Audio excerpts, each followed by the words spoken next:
B coming at you live and direct. Thank you for tuning in again. We are on Built for This Network as well as YouTube. This is a podcast. This means you can leave in the midst of it.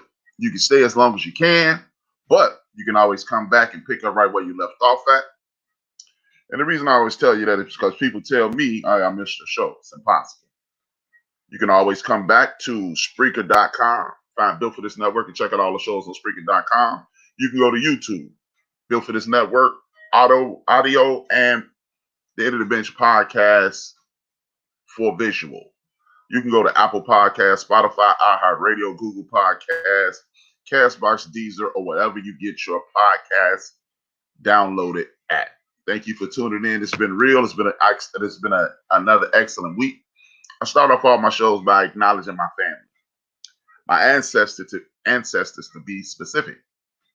Without them, there is no me, and my living family helped put me in the position I am now. So I'd like to thank everybody and give respect to the Pollard family, the Whitmore family, the Turner Battle, Cotton, Harper, Chris Lansdowne, Lakin, Duncan, and Williams family. Thank you for being there for me. Thank you for helping me in the position that I am in now. It has been a real week. We got NFL conversation. This is Super Week, as they call it. It is the week of the Super Bowl. It's going to be an excellent Super Bowl. I hope. It should be. It could be. It may be. And hopefully so it will be. With that being said, it is a lot to talk about. We have NCAA news, we have NBA news, we have NFL news, and a few things in MLB. We got a lot of NCAA conversation for you. So if you're an NCAA fan or not, you get a chance to check in and put yourself in a situation so you can experience the NCAA in football, baseball, basketball, or whatever. As I stated, this is the End of the Bench podcast. Thank you for tuning in.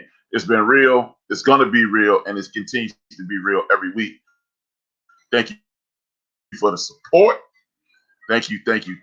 We are coming live and direct again. You cannot miss my show. Thank you for tuning in, but you cannot miss my show. You can catch me live on Spreaker.com, Built for This Network, or you can go to YouTube and get the visual as well. Thank you. Now, with that being said, I have my co-host, Joe, from Houston. Thank you for being a part of the show. What's good, Joe? Talk to me. Chilling, man. Chilling. Wonderful. Welcome to the show. I had a wonderful weekend. Like you said, sports has been a great one. Time to get to it. All right, man. Well, you know what? Let's jump right on. Let's just jump right on top of it. The NCAA tournaments are something that a lot of people are worried about right now. We're looking at situations to where as young people are about to potentially put their lives in danger. When you are about to put your life in danger, you're not getting paid. A lot of people ask the question, should the NCAA tournament, even though we love it, we enjoy every minute of it, it's one of the most exciting periods in sports every year, should we be in a situation to where as these kids are putting their lives in additional danger by using the conference tournaments? For those who don't know what a conference tournament is, when you deal with basketball, this is called March Madness. March Madness is when everything is focused on college basketball. All eyes are on college basketball. You have the regular season. That means a lot in college basketball. You have to put yourself in a situation to whereas you can be ranked accordingly. And then they have college conference tournaments. Conference tournaments traditionally either A, puts a team in the NCAA tournament, or B, finds out where you'll be ranked in the NCAA tournament. Should there be conference tournaments? How do you feel about that? If you were in charge, what would you do, Joe? I'm listening. Man, it's a sticky situation because as far as it goes, we all say we love it. It's an exciting time of year. So March Madness, you know, as a fan of me, I say all a go.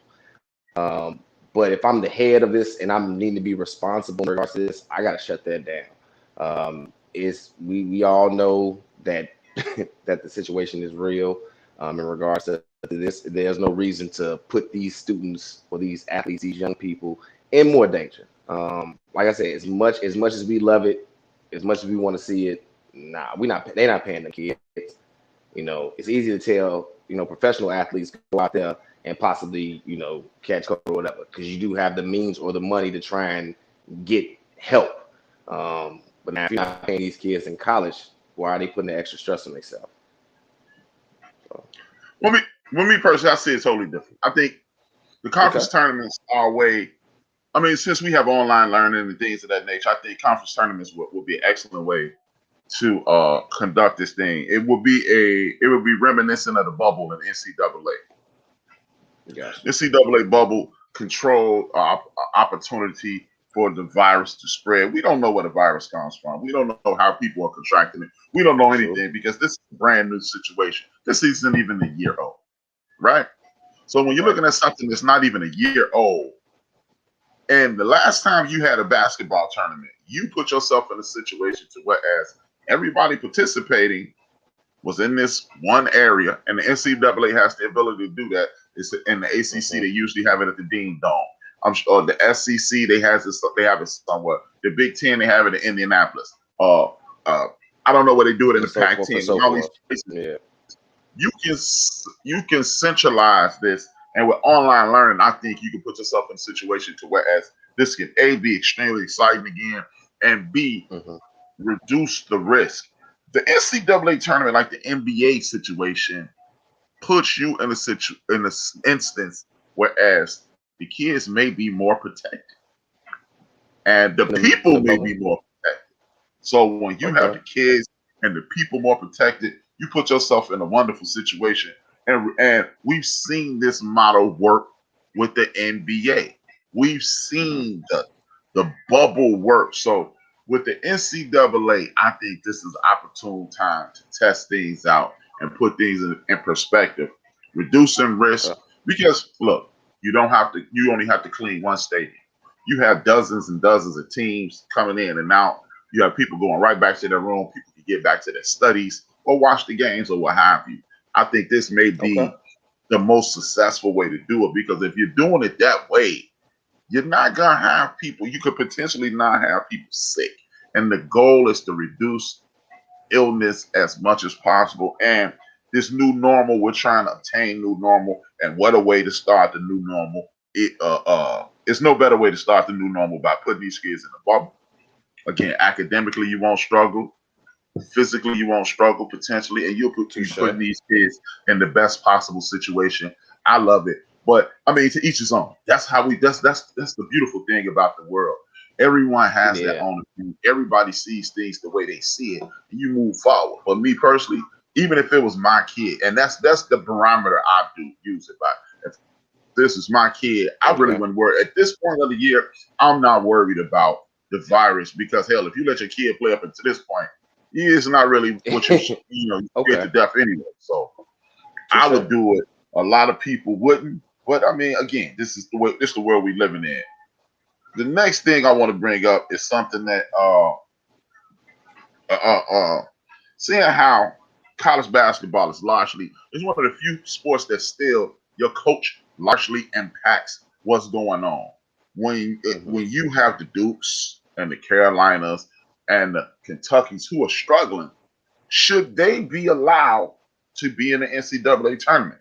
Those three powerhouses and traditional juggernauts in the tournament. Do you want an NCAA tournament without them? Or if some teams, and like Duke women's basketball team, they said, we ain't playing no basketball this year. We ain't going anywhere. We're gonna protect our players. And again, this is preference. The Deuce men ball team, they playing and they like, hey, it is what it is. Would you want to see a tournament without those fat cats because their record's not good enough? But that takes it back to how we said it about Ohio State in the national football thing. We said they had prerequisite games and stuff like that, and this is kind of something different. But if you don't have the record to get in, can't get in. I mean, it's been time throughout the years. I mean, granted, it's never been a time where all three of the powerhouses that you're referring to that have been going. But I remember UNC being in the NIT. It might have been a year or two, but it was there. So I mean, if you don't make it, you don't make it. So as far as it goes, it's gonna be a hated tournament without it. without them, but they didn't make it back. Well, me personally, I see it a little different. I would, because of the way coaches impact the college basketball game. You can coach your way. Like, one of the things about college basketball, as the year wanes, you can start off horribly in the year wanes. Coaches will make a difference. Okay. There's a good chance that either Coach K or Coach Cal can get their teams to the NCAA, to their tournament championship, and then they get in. You're younger than me, but you don't realize the fact that Vano, his one and only run to a national championship, I think he was under 500. He coached his way through the ACC championship, and when he did that, he coached his way to an NCAA championship. I personally would like to see it because there's going to be some teams that say, look, health is more important than these games. We're going to put ourselves in a situation to whereas we win. And when you do that, it makes the NCAA tournament even more exciting. It's been time and time again I've seen average teams in the regular season hit that tournament and take off because it is about adjustment. It is about making hay when everybody thinks you can't. Coaching is paramount in college basketball. It used to be like that in all sports, but more than anything, it's systems being run, it's unfamiliarity, and coaching will get you through that. Quality coaching, 99 times out of 100, will get you through that. So, me personally, I think that may be the move for college basketball. Like if it was in NBA and it was a subpar team, when you're bad at NBA, no amount of coaching is going to get you past that. But when you're bad at NCAA, like college, football, or basketball, personally, I believe coaches get you through those hard times no matter what's going on. It's just me. I'm old school. I'm a stickler for old school. I never want to change it. I don't even want it to change because, in my personal opinion, college football, college sports, college coaches are hired to become legends. And in professional sports, it's almost like an hourglass. They just waiting on you to be fired. I don't want the tournament to change. I don't want to put somebody where they don't belong. But if this is one of the few instances, I'll go along with it. The ACC announced their schedule this week, their football schedule. They announced it without Notre Dame. Notre Dame played the ACC schedule last year due to the pandemic. And when you announce your schedule due to the pandemic, you run into issues that may come about. Where's Notre Dame? Notre Dame has been an independent my entire life. What are your thoughts on Notre Dame being an independent, and what do you think should happen? Should they have stayed? Should they have forced the issue? What are your thoughts on that? Well, more so, I think it's just they try to force the issue, but as you say, we don't really care for Notre Dame around these parts. A lot of people in the world do, but we don't care for Notre Dame in this household, the Williams household. But as far as it goes, do what you got to do. If that's the way your administration feel in regards to trying to put you out and make you independent, that's what you got to do. I have no son of Notre Dame. Oh, it's just an interesting situation. I thought they would stay. Seeing how we're not out of the pandemic yet, it is not a situation whereas it's done. I would assume that they would have stayed because at the end of the day, college football, college athletics is it's about money, and you will make a ton of money. Notre Dame makes a boatload of money being an independent, and not making that much money being an independent. You can understand why they wouldn't want to leave, but it's just interesting if they only was there for a year. Everybody kind of knew that they were leaving because that's what Notre Dame does. Right. But personally, I don't think Notre Dame would get another shot at the national championship until they go into a division. This is the way we're running college athletics now. The Power 5 conferences run the world. The NCAA is being run by the Power 5 conferences, and if you're a part of a Power 5, you will be in control. If you don't join a Power 5 conference, unless the only way you may not get a shot, unless the unique situation is Notre Dame, I think they re-signed the contract with Michigan, and I think they are never in at USC and at Stanford. If the Pac-10 returns, then their schedule may be tough enough to withstand being independent. I don't know how long it's gonna last. They raking in money hand over fist. They want to split the NBC money. The SEC money may not have been the way it should be, but it's just gonna be interesting because if they don't join the conference, I really don't see them doing anything besides being Notre Dame, and that name carries weight. This is Notre Dame, the New York Yankees, Dallas Cowboys, and a few other teams throughout sports, the Dodgers. Well, actually, I've never heard anybody not like the Dodgers, but unless you were a direct rival, when you are Notre Dame, the Yankees, the Cowboys, people either don't like you or they love you. There are very few people in the world that are indifferent. Hey, you like the Yankees? No, I don't. Oh, yeah, I like the Yankees. Or the Cowboys are the same way. Notre Dame. I love the Yankees. I love the Yankees. Yeah, so it's just one of those things, man. It's just one of those things. It's gonna be interesting because if you can make it to the playoffs in the midst of a pandemic, they may be bringing some of that luster back to Notre Dame. I don't know. I don't really keep up with Notre Dame because I'm not a fan at all. But it's gonna be interesting, man. Before I go to the next topic, I want everybody to know this is built for this network. This is the End of the Bench podcast. We are on YouTube presently. I'm going to put the link in the Spreaker.com chat room. So if you want to come over and if you want to join the show, there's a link in the byline on YouTube. And if you click that Lakers, thank you, Chief Rocker. Thank you. My man, number one, Chief Rocker, Jason Ferguson into the room. And he put there in the Lakers. I knew it was somebody else. The Lakers, another one of those teams. You either like them or hate them. But again, I don't know what it is about the Lakers and the Dodgers. Maybe most people don't hate the Lakers. Well, you may not like them now. We living in a new sports world.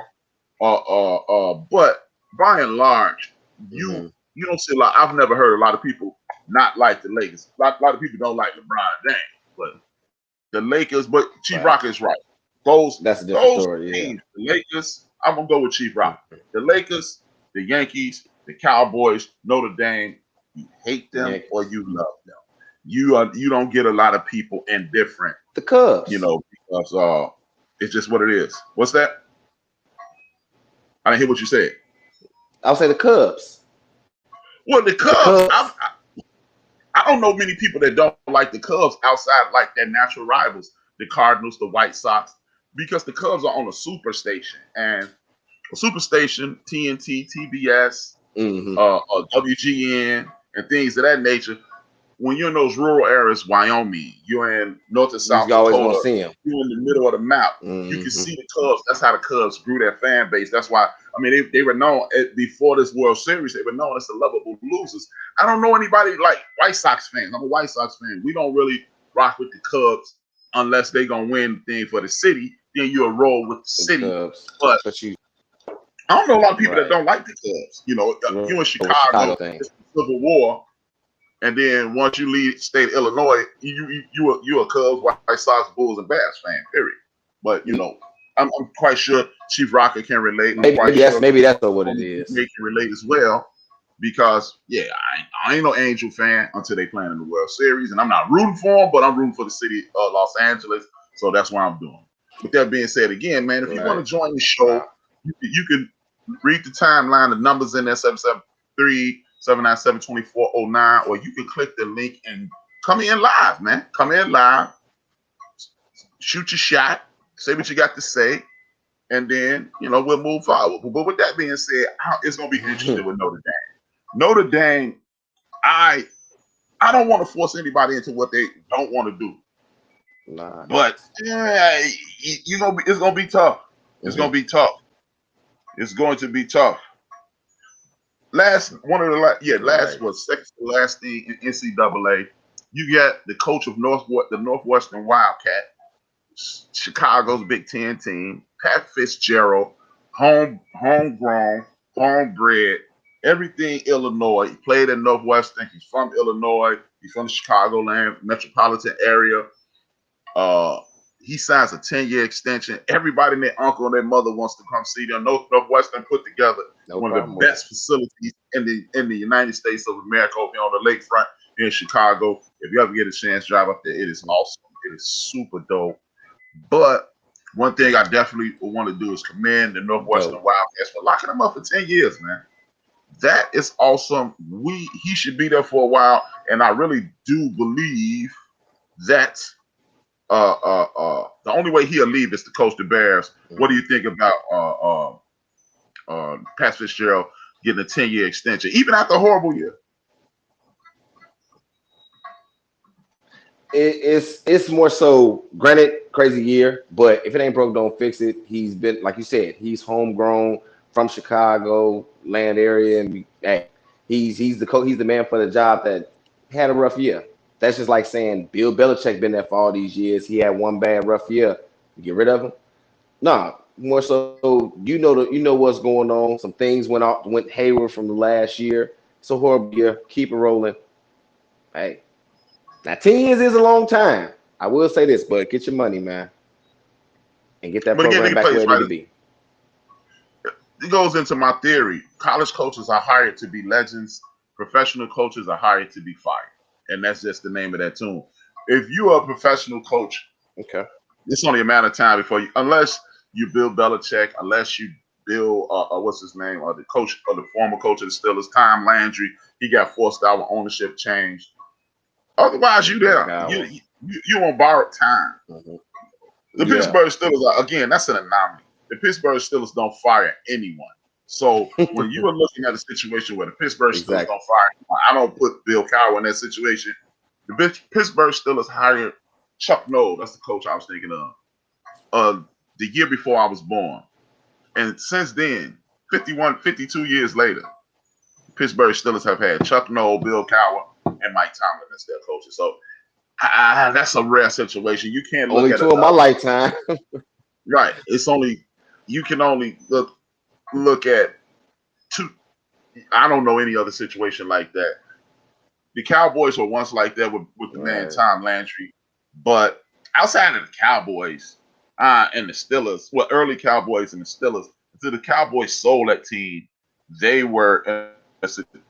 You'd have never saw the Dallas Cowboys fire a coach. You'd have never thought Tom Landry would be fired. But that's neither here nor there. Before I turn the page on NCAA sports, what I want to do is send a shout out to one of the greatest coaches in NCAA history, basketball history, matter of fact. He goes by the name of Chaney, John Chaney. John Chaney coached Division II Chaney State before he got to Temple. He's a Philadelphia legend. He's one of the greatest coaches of all time. He was coaching, black coaching personified. So in the last 6 months, we've lost two of the best brothers as coaches, mentors. They just laid out what it was to be a black coach. All of their players, to a man, I've never heard any of their players say one bad word. One of the things I liked about John Chaney, in 1988, he had the #1 team in the nation. And he had this ball player by the name of Mark Macon. Mark Macon had the handle. Mark Macon had the size. He even grew bigger. He grew up to be 6'6", but he was like 6'2" at the time. He had the handle, the size, the pass, and the defense. And he refused to let Mark talk to the media because he understood how the media would misconstrue and tangle things. He protected his players. John Thompson did the same thing at Georgetown. Salute to that man. Most people will never, and they will never get to see two greater coaches. I don't give a damn if you win 10 in the NCAA championship. When you are being a father, a mentor, an example of a man, I got mad love for you. I got mad respect for you. John Chaney was the man, point blank, period. Salute to Lady J, salute to Microwave, salute to Knox, salute to D Great, and then J Ron, anybody else. If I haven't seen you yet, I'll get to you when I get to you. What were you about to say? No, yes, rest in peace. As you said, there's never been a bad word said about John Chaney. So as far as it goes. Like you said, wasn't the most winning championship coach or anything like that. But like you said, the amount of lives he touched while he was coaching is unmatched. So rest in peace, brother. Rest in peace to John Chaney again, man. Perfect example of what we are missing today. We are missing mentors. We're missing guidance. We're missing a ton of things. John Chaney said, "You're not gonna miss it on my watch." Mad love, mad respect. One of the greatest coaches ever. One of the greatest brothers ever. He did it right. He did it the way you're supposed to do it. Nobody can doubt that. Nobody can challenge that. And again, this is a perfect example of, hey man, you can win all you want, and you may not make an impact. This is why, even though in my lifetime the great John Wooden wasn't around, he was only around for the first 5 years in regards to coaching in my life. But I always respect the fact that people who were around him set up situations to whereas they are mad, they are wildly respected, even though people have speculated that he wasn't always above board in regards to recruiting. I don't give a damn about that. But people who John Chaney and my man Big John Thompson and John Wooden. Wow, interesting. All three of their names, John. People are better people after dealing with them, no matter what the situation is. So respect to those guys, man. Mad respect, man. Love to all three of those guys. We need more men to step up like that. Nolan Richardson. The list goes on. The 80s was, in my opinion, the golden era of basketball. The tournament was expanded. Everybody was on TV. People making major moves. It was a lot of brothers making major moves. It was the golden era. So, of course, you'll see more and you'll enjoy more, and it's going to go down that way. Now, with that being said, enough with the NCAA. The Major League Baseball Hall of Fame chose to not put anybody in this week. Your thoughts on that?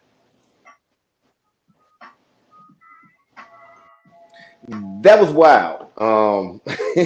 It was actually one of the weirdest things ever because, I mean, as far as I know, there was always somebody that went in. But as far as it goes, it was the people that they have been not voting for the past few years. Still got Barry Bonds on there, Roger Clemens, and they're just not getting the votes. So as far as it goes, I'm surprised. But of course, I always say the people that's voting, they got an axe to grind some way, somehow, with somebody. Me personally, I say this is indicative of why baseball is losing tread every single solitary day. Major League Baseball, if you wonder why nobody's paying attention anymore, it's not because the brothers not playing. It's not the brothers don't want to be involved. Now, you have priced out working class people. I refuse to not say that. I would never say that you haven't priced out working class people, because with traveling baseball, with the expenses of playing baseball, you've priced out a lot of working class people. But I heard my man Rated Kev on number one Chief Rocker show earlier this week talk about the season is too long. I don't think the season is too long. A lot of people will pay attention if you engage. If you give me something to watch, I'll watch 162 games of it, or I'll watch at least 85, 90 games of it. Most people are not watching 82 basketball games. Most people are not watching 16 football games. So to say, oh, it's the season too long, what's one of the big time reasons? I don't think that's one of the big reasons. Baseball has snobbed their way out of the purview of the average fan. Nobody gives a damn about your traditions. Nobody gives a damn about this stuffed shirt bow-ish. I'm just tired. People are tired. When you're a big time baseball fan, you're chasing a ghost. You're chasing a ghost. Oh well, I just want to do this because I want to be like something somebody's never gonna be able to beat. Or you'll never be better than this guy. You'll never be better than that guy. And then these time-honored traditions that mean absolutely nothing. And this thing right here, this is the second time in my lifetime no one has gone into the Hall of Fame, which is a joke. Which is an all-time joke. I understand. If you don't have people who you perceive as worthy, that's understandable. I get it. Nobody's saying put a bunch of bums in the Hall of Fame. Nobody's saying Right. Major League Baseball Hall of Fame. Just put in Joe Schmo and this, that, and the third. But if you're going to have a celebration of the greatest players in the history of your game, and you're telling me that at no point you can't find 4 to 5 people. I remember Reggie Jackson went in alone. I think it was Reggie Jackson. He went in alone. Or no, it was somebody recently. He went in alone. Mhm. Nobody has been a unanimous Pudge. pick. Pudge went in alone. Who? Pudge. Didn't Pudge go in alone a couple years ago? Pudge. Maybe. Rodriguez. I think he went in alone a couple years ago. It's just stupid. It's stupid. Nobody wants to pay attention to this. And at some point, you're gonna age yourself out of this demographic because nobody wants to play. Because I can hit a home run and I can be happy, but I can't celebrate. I can celebrate, but I can't celebrate too much. If you do this, you can't do that. Who wants to keep up with all these unwritten rules? Right. You've taken the fun right out of baseball, and when you remove the fun, you remove us. Because what you don't realize, Major League Baseball, is this. The reason black folks got into Major League Baseball on that large scale is because of Jackie Robinson. And then you got the Hank Aaron's and all these brothers, an influx of brothers. And then guess what? Baseball was the only show in town. They were on radio, they were on TV. The NBA wasn't on TV. The NFL was growing, so you had a prime position to dominate. Then you had all these brothers. You had Doc Ellis. You had Dave Winfield. You had Ricky Henderson. You had the damn Cincinnati big red machine. 80% of that team looked like us. So of course you got black community focused on these guys. You got Joe Morgan. You got Ken Griffey Sr. You got ball players you got the brothers who speak Spanish, the bilingual brothers. They call themselves Puerto Ricans and Dominicans. You got them on the damn field. So you got people who look like me on the field, and if you just lack some of your rules, you'll be able to draw in more players. Baseball, you kicking yourself in the behind. You're ruining what used to be a great product, and nobody cares. My man Microwave just put in the chat room Hall of Fame. It's a joke. Who the hell is the person that didn't vote for Mariano Rivera? Actually, I think he is the first one to go in unanimously. But who didn't vote for Hank Aaron? Who didn't vote for Willie Mays? Who didn't vote for Dave Ruth? Who didn't vote for Mickey Mantle? Who didn't vote for Ricky Henderson? Who didn't vote for these people? I understand it's kind of like what they do with the top 10 in NFL. Shout out to Ben. The top 10, top 100 NFL. They put you on the list and everybody vote for you. But it's just some players that there is no way in hell he should go in unanimously. These sports writers are a joke, and it's pointless. The floor is yours. No, in regard, you're absolutely correct though, because it's people that's not voting. Because Ken Griffey Jr. got 99.7% of the votes. Who didn't vote for that guy? So it was one person, and that one person should be called out. But like seriously though, you are totally correct for the fact that it's so many people that should actually be in the Hall of Fame and that aren't, or the ones that were shoe-ins to get in were getting in with the 85s. Over a little bit over 75% needed to get in. What's going on? But as Microwave said, the MLB Hall of Fame is a joke. It's been considered a joke for some time.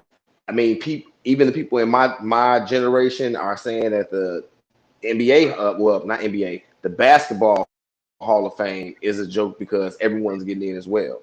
But teach its own. I mean, as far as we talked about how we felt about Hall of Fame, or more so what it is. Can you further this sport without this person? If you can, then no.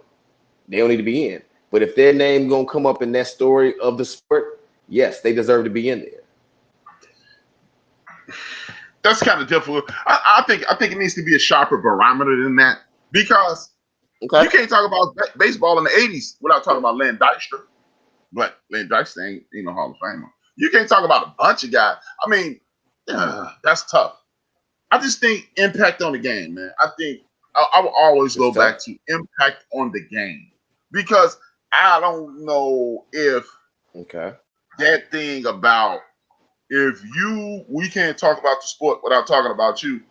It's a bunch of guys that you can't talk about that were very good ball players that like it's too many people to name, but you talk about basketball, Mark Aguirre.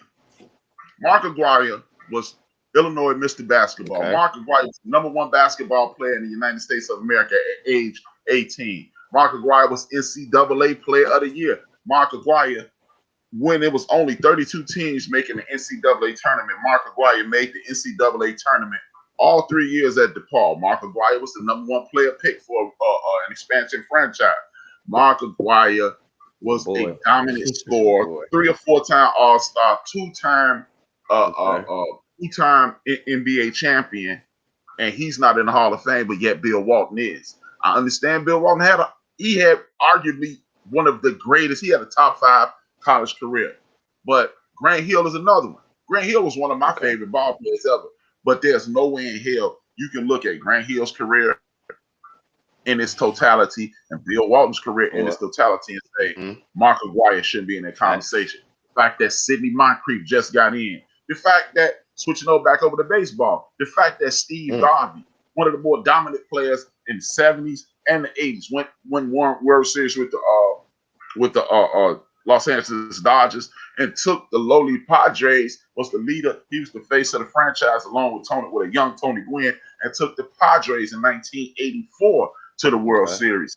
So how the hell isn't he in? You got the Cobra, Dave Parker. You got the Crime Dog, Fred McGriff, and they're not in. How in the hell can Steve Garvey, the Cobra, Keith Hernandez, and damn Barry Bonds and Roger Clemens? I'm not even talking about those. How can those guys be on the outside and nobody gets in? This lets me know we are prisoners of the moment. We need to revamp this situation. I think I saw RC on another show say he thinks that players and fans. I would give a fan the opportunity to vote for anything in the Hall of Fame. I'm not gonna lie. No. Under no circumstances will a fan ever get a chance for me to get a vote because people vote emotionally. I like him. No. I like a bunch of players. They're in the Hall of Fame. One of my favorite players as a kid growing up, he's in the Hall of Fame. Harold Baines. He don't belong in the Hall of Fame. He's a very good ball player. He was actually my very favorite, outside of Reggie Jackson. He's my very favorite White Sox player ever. Harold Baines don't belong in the Hall of Fame. He in there though. I'm glad that you put the Hall of Fame by his name, but no, sir. No way. Facts. So that's why that's why I'm not gonna, that's why no fans, maybe not, but I think historians, quality historians, we need to start talking to some of these people because, like the T.O. thing, the Chris Carter thing, there's no way Chris Carter and Terrell Owens shouldn't have been first ballot Hall of Famers. And I understand it has a lot. Some of it has to do with when you come up, but it's not. It shouldn't be that. You should be doing your thing, and you should be getting your due when you're supposed to get your due.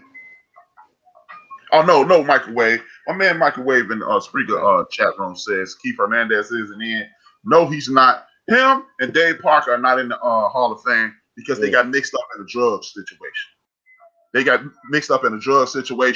And when he got mixed up in the drug situation, they blackballed them or whatever. And next thing you know, Keith Hernandez isn't in the Hall of Fame, and he's in the situation.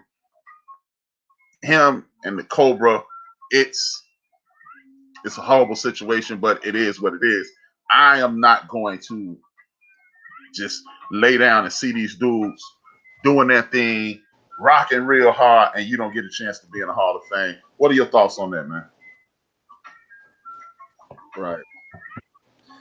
It's whack. I mean, we talked about that plenty of times. Like you said, if you did your thing throughout the history of the game, and it's more so like you said, the people that are voting, we got to get rid of that, get a new crowd in that can actually do some better analysis in regards to voting, and maybe we may do some changes. Got these old sports writers that, like you said, these get off my lawn type of people. So it's like they got access. Again, they have access to grind on why they not voting these people in, man. So it's whack. Yeah, man, Like you it's the said, whole they vote for who they like, not who they feel should get in. right. And it's just a horrible situation, man. I mean, and the worst thing in the world is to go in posthumously. You know, you appreciate going in, your family appreciate going in. But if I ain't played football, baseball, and basketball in 65, 70 years, I'm an 80-year-old man up here accepting this speech, or I'm a Right. dead man. How did that help the sport? How did that help me or Right. acknowledge me? And it's a damn shame. And then, you know, Kurt Schilling is hissing and pissing him on it. Oh man, I'm supposed to be in. Me personally, that's another dude who's very good. The fact that I don't care what nobody say. Look, I don't have a problem with the fact that Kurt Schilling wears a sheet, in my opinion. That's not why I don't want him in the Hall of Fame. I just think he's very good. But when you are looking at guys like Jack Morris won a World Series with the Detroit Lions. Detroit Tigers. And he turned around and won another World Series with the Minnesota Twins. Turned around and went up to Toronto and pitched his behind off up there. Those are Hall of Fame performances. That's the guy who I don't have 300 wins. I don't have 3,000 strikeouts. But when you needed me, he's like an old school John Smoltz. I don't have the best number. But when when you called my number, nobody was doing it better than me. What were you saying?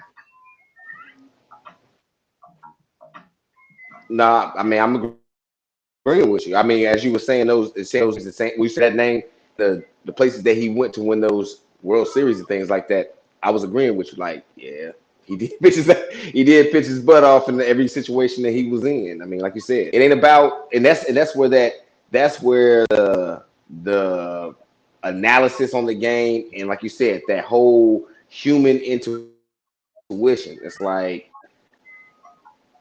analytics can't tell you that you like. Okay, when we talk about in regards to the last World Series, analytics told them to take the pitch out in the 5th inning. He felt he could have went on. You don't know what would have happened. Like you said, years ago, people pitched 9, 10 innings, going to extra innings, pitch 13. The analytics would have told you take him out in 7. Then you might have lost. So it's weird that the human drive is always going to be analytics in regards to this. Like you said, impact on the game. Analytics can't. Yeah, I mean, it's just a horrible situation. My man Microwave, he made another comment. In my opinion, if you finish top 5 in career in your position, it shouldn't matter when you come up. But what does that again? This is why I don't really do the sub. I got my man Buster in the chat room. Thank you, Street chat room. This is why I don't do the numbers thing. Because what makes you top 5? When you look at Michael Irvin's numbers, he don't measure up to Jerry Rice. He don't measure up to Chris Carter. He don't measure up to T.O. But Michael Irvin was the man. And then look, 40 years later, Drew Pearson goes in the Hall of Fame. Drew Pearson's numbers are cut short because he was in a car accident. So that's why I'm steadfast on that impact on the game. Did you dominate the league during your pitch? Sterling Sharp is another guy. See, if you're going to let my man from Dwight Stevenson from the Miami Dolphins get in the Hall of Fame due to injury, Sterling, Terrell shouldn't have waited so long. Terrell Davis, he shouldn't have waited so long. Just that numbers thing, I don't know. Exactly. Weird. My man, thank you, RC. He says playoff numbers, playoff impact should matter as well. Exactly. See, that's what I'm saying. You could just be a regular dude and have a very good season. But when the lights come on from December 31st until the end of the playoffs, whenever you just dominate. You just dominate. And that could help. That could put you over the top. Like something I heard microwave. Him and Cool Cell were debating about Julio Jones versus my man Tariq Hill from the Chiefs. I disagree with my microwave in regards to that because he was saying Tariq has better hands, and then he mentioned a few instances where Julio dropped big time balls. I wouldn't say you have better hands if Tariq caught on if Julio dropped a bunch of big time balls. What I would say is if you're gonna grade him on that instance, you have to say Julio isn't clutch. And if Julio isn't clutch, no matter what your numbers are, Julio could finish number 3 in catches, number 3 in yards, number 3 in touchdowns. If you don't do it when it counts, hey Julio, what's going on? And see, that's you're not clutch. Yeah. Blah blah blah. Yeah. I agree with that. That's actually a great way to say it. That's actually a great way to say it because of the fact, like you said, during the regular season, week 1 through 17, you might have 1 million catches. As soon as it comes to the playoffs, you done. Like you said, you dropping big passes when it count. Yeah, we can't count on you on that. No, I'm addressing microwave. I understand what you're saying, but it's a situation to win. To me, again, it's impact on game. It's impact on game because you can put up all those numbers. Like, I'm a big time Randy Moss fan, but me personally, Randy Moss hardly ever showed up in the playoffs because it could be me being a DB and having a defensive state of mind and having a bias, but I don't think that's what it is. Randy Moss, early in his career, he showed up. But as his career waned, I remember that year he scored 22 touchdowns in 16 games. And when the playoffs started, he scored 1 touchdown from the start of the playoffs until the Super Bowl. And that was at the very end of the game in the Super Bowl. They beat the coverage and Julio and Randy Moss scored that 1 touchdown. If you can score 22 touchdowns in 16 games, you should be able to score at least 4 in the playoffs. And that's when I was looking at him like, man. And I remember a few other instances where as Randy didn't show up. Randy didn't show up against the 49ers. Against he played with the 49ers in the Super Bowl. Randy didn't show up. I mean, Randy's impact was not what I thought it should be. But again, he says that's true. Damn, I mean, in the first quarter, in the fourth quarter. That means you don't show up when it counts. I'm not gonna create a situation to whereas you don't have good hands because you can bring up 10 or 15 times in a 10 or 12 year career he didn't show up because, hey, I can remember a time when Jerry Rice was going 1986-87 season. Jerry Rice was coming across the middle of the field and he got popped a couple times and he looked up and saw the safety with the Giants and the ball fell out of his hands. So we could think about a bunch of times when people drop things. I wouldn't say because you have a few drops because, hey, I can remember one playoff game against the Green Bay Packers when T.O. was still with the San Francisco 49ers. He dropped everything in the stadium that game. He dropped everything they threw his way that day. He ultimately caught the ball to win the game. But leading up to that, he dropped every single solitary ball that came his way. So I'm not going to sum up your career to instances. Again, if you feel that Tyreek Hill has better hands, I can't say you have better hands because of an instance. I'm just going to say it's a matter of opinion. Making excuses. HRap, come on now. Moss had a domestic seat. I don't give a damn. Hey, man. Hey, bro. If you whoop on your woman or whatever your situation is, I don't care. When you put the jersey on, you got to show up. Michael Irvin had tons of instances that was going on behind the curtain, and Michael Irvin caught the ball when he needed to. I got my man 334 Bama in the building. Thank you for the support. I don't cut people slack on that, man. I don't. But with that being said, I'm moving on because it is, I mean, I feel you. I feel you on that one. I don't want to get into I feel you. A debate about who's the best receiver in the league. Because at this point, you know what I will say is the last time the best receiver in the league won the Super Bowl was Jerry Rice. Yes. So when best receivers in the league don't get you nowhere, you got to take the best receiver. Give me, and that's why I'm sick of them ball. And we'll get to that in a second. I'm sick of them ball watching homeboy because the best guy in the league don't always win at that position. That guy hardly ever wins. If he wins, he ain't gonna lead you nowhere. The best receiver in the league. With that being said, I want to say rest in peace to Sekou Smith or Sekou Smith, a stalwart on. All I know, I'm not gonna go into this. I'm not gonna get into this debate. As I was saying, Sekou Smith, rest in peace. One of the shining spots on NBA TV. Mad love for him, mad respect. He was the guy. He was the reason. I ain't gonna lie. When I would turn to NBA TV, I would stop and check him out. He always brighten up the screen. Mad love. So, what are your thoughts on that? Yeah, Sekou Smith, rest in peace, brother. Another one of the fatalities of the COVID virus.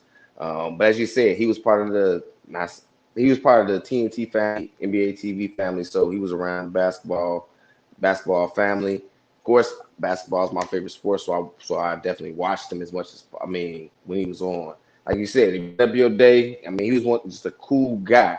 In regards to an analyst, anchor in regards to what was going on. So I do appreciate what he did. Rest in peace, brother. Prayers and condolences to his family.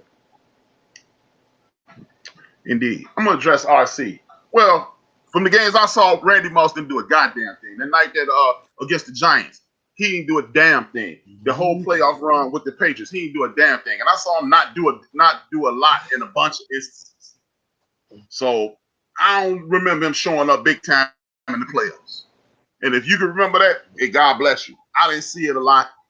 I can remember a bunch of instances. They got smoked back-to-back years by the Giants, and Randy Moss didn't do a lot. If you scored 22 touchdowns in a 16-game period, I think it's almost impossible to only score one touchdown in the playoffs. If you are Jerry Rice, if you are Randy Moss, if you are Terrell Owens, you are any of these guys who are in the Hall of Fame, when you don't show up, when it counts, I have an issue with that. And I've seen him not show up more than he did. I don't remember him in the Super Bowl with the what's the name? What's my man's name? Kaepernick Super Bowl. I don't remember him in that. I don't remember him doing anything in the Patriots Super Bowl. Those two instances when they got the hell beat out of them by the Giants back-to-back playoff games. He didn't do anything. As I stated, early in his career, Randy Moss was showing up somewhat in the playoffs. But as his career went on, I don't remember him showing up as much. I can remember, as you stated, push off Drew. Right. Drew Pearson used to kick ass in the playoffs. Jerry Rice kicked ass in the playoffs. Michael Irvin kicked ass in the playoffs. Being past your prime has nothing to do with anything. Because guess what? Randy Moss past his prime is better. He is physically better than most people in their prime. Because if Randy Moss slowed down to a 4.45, 4.3 to 4.5, you better than most people. You better than Michael Irvin started.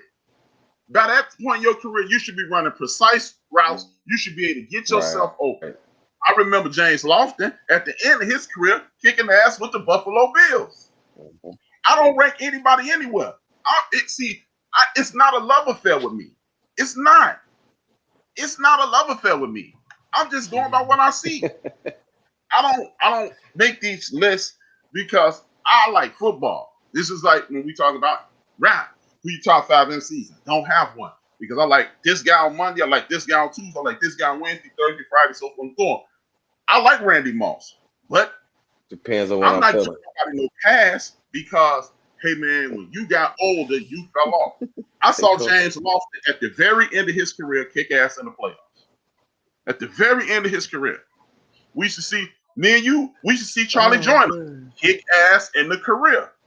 Hey, I wouldn't give a fuck if Randy Moss had 3 left hands. He don't show. I don't even know a receiver with if he left-handed or not. Marvin Harrison, he's another guy who disappeared a lot when it counted. I like Marvin Harrison coming out of the I can call that. Look, Marvin Harris used to, when he saw Ty Law and Lawyer Malloy and that Patriot secondary, he folded. Just because I like it. He get them alligator arms. I'm a big time Raider fan. Them alligator arms. Tim Brown. That's a dude who don't need to be in the NFL Hall of Fame. He got the numbers, but I don't remember Tim taking over a boatload of games. Now, it could be because he never really had a big time quarterback. But guess what? This is a guy who played right in your town, who had inconsistent quarterback play, but he used to kick ass all the time. Chris Carter, and I can't stand him. I can't stand him. But DeAndre Hopkins. Chris Carter kicked ass every chance he got. Hey, and then DeAndre Hopkins is another one. Had a plethora of shitty quarterbacks. Marvin Harrison disappeared because when people get physical with you, you're supposed to man up. All this falling to the ground, making sure you don't get hit. Either if you don't fall to the ground, sometimes, especially during that era, you took the hit. Ask Michael, ask Chris, ask Jerry, ask John Taylor, ask Andre Rison. The list goes on and on and on and on. And again, I'm not talking about that Thursday on Monday Night Football or that one day. I'm talking about what you do over an entire career. Because I can tell you about games where Marvin Harrison set folks on fire. But more times than not, and I'll say it to the end of my life, more times than not, Marvin Harrison didn't show up. More times than not. When they were playing press on him, he would fold against the Patriots. Fold. I'll speak on that. By being a Colts fan and actually follow him, I'll speak on that. It was a mixture of both. Like as he said it was it either or? It was a mixture of both. Because Peyton Manning did kind of go a little off the radar in regards to it, but Marvin Harrison did have the alligator arms. Like you said, he was scared to do because he did see people coming. So that's when things started to get a little iffy for him. So it was a little mixture of both.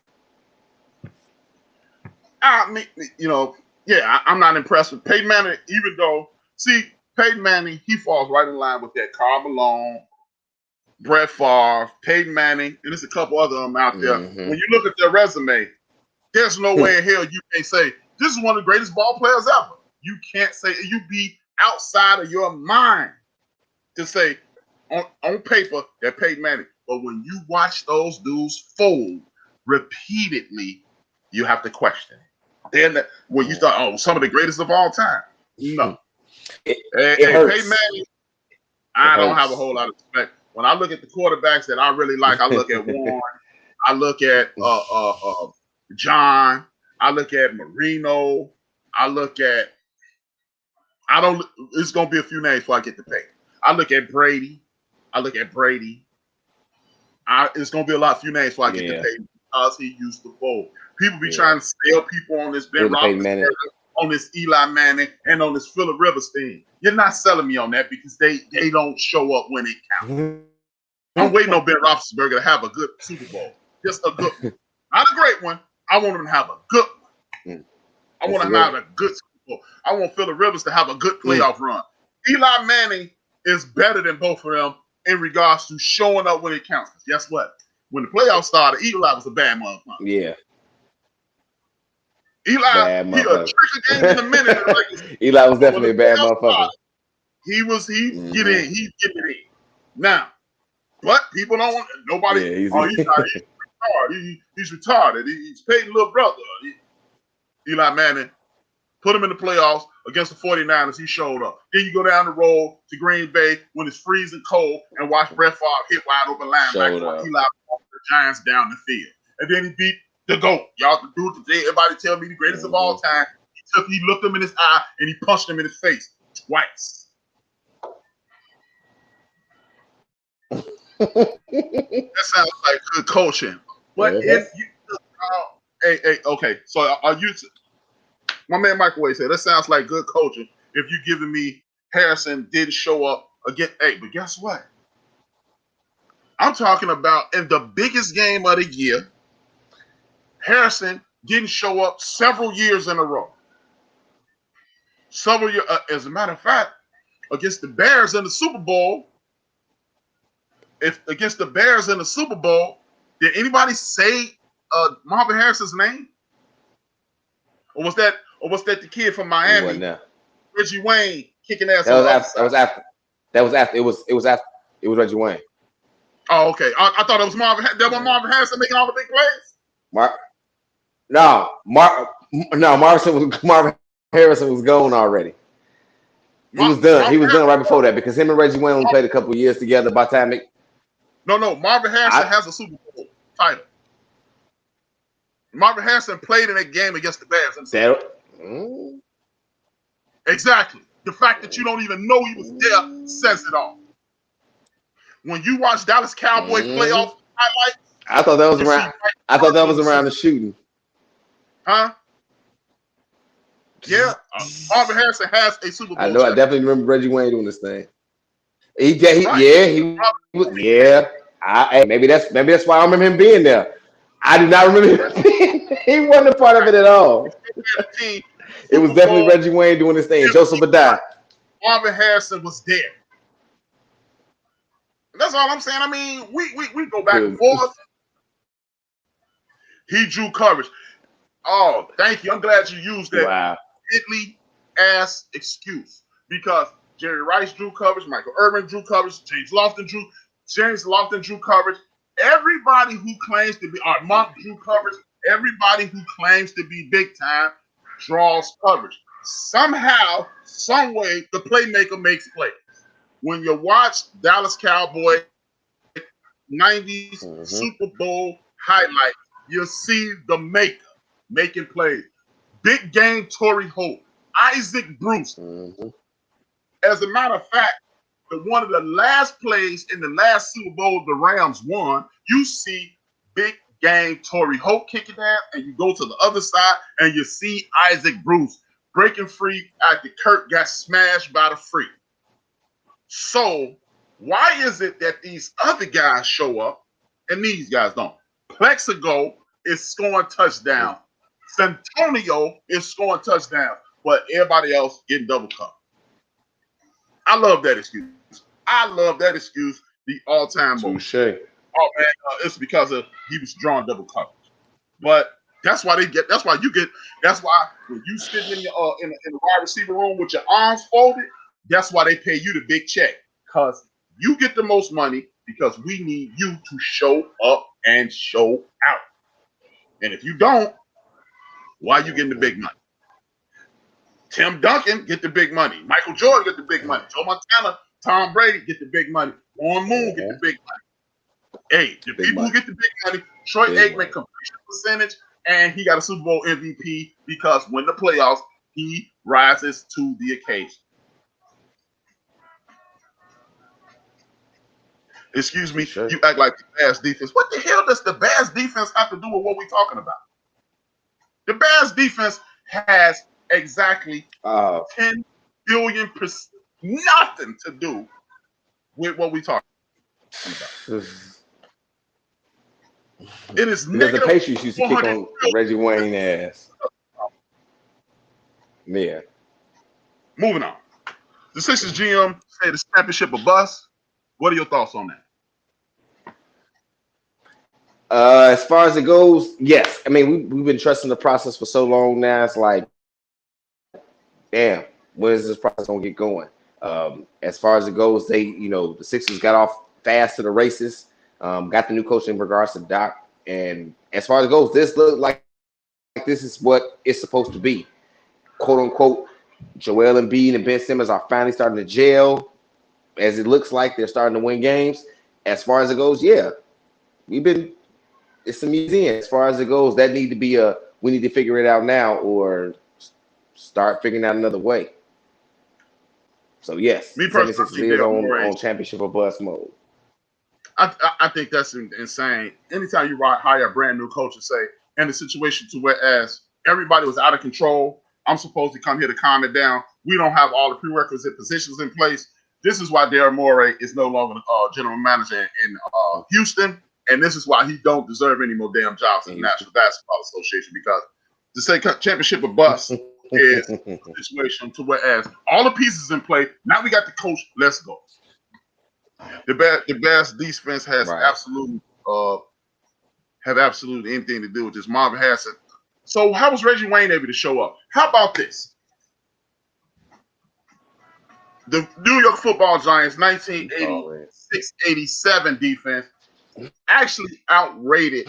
They broke some of the records that the Bears defense, the Super Bowl Bears, the defense that everybody loved, the Harry Carsons, the Lawrence Taylor, the Banks, the Allens, the Jim Burks, the Elvis Pattersons. That defense was a monster defense as well. Somehow, some way, other people got off. How is it that when we like these people, we make all these excuses for not showing up? But when we don't, we bury them. Because last time I checked, Bill Belichick has a great defense that shut Julio down. But nobody says that because, Julio isn't the most popular guy in the world at this point. So, if you are, how is it that Jerry Rice kicking ass against the Giants, kicking ass against the Redskins in the playoffs, kicking ass against the Bears in the playoffs? How is it that Michael Irvin was kicking ass against the vaunted Buffalo Bills defense two times? How is it that we can go chapter, book, and verse with big-time ball players doing big-time things in big-time moments, but because when you face a good defense, so you just gave me two teams that Marvin Harrison didn't show up against. He didn't show up against the Patriots or the Bears. So it's just, I don't understand. And RC says Indy ran it down the Bears' throat. They almost ran for 200 yards. And Michael Irvin, Emmitt Smith won Super Bowl MVP, and Michael Irvin still got big time moments. And bar none, William Floyd and Ricky Watters acted a damn fool, and Jerry Rice probably should have won Super Bowl MVP that year too. Excuse me, Marvin Harris ain't Jerry Rice or the playmaker. Oh, for starters. Oh. But his numbers and his big check says he is. As a matter of fact, his numbers, going back to the original point, this is why I don't go with numbers. I go with impact on game, because Marvin Harrison numbers are way better than Michael Irvin. This is about showing up when it counts. My entire argument is about showing up when it counts. It's Marvin Harrison, James Lofton. It's Marvin Harrison, Andre Reed. It's Marvin Harrison, a bunch of guys that we can think of. Is he Plaxico Burress? Is he Santonio Holmes?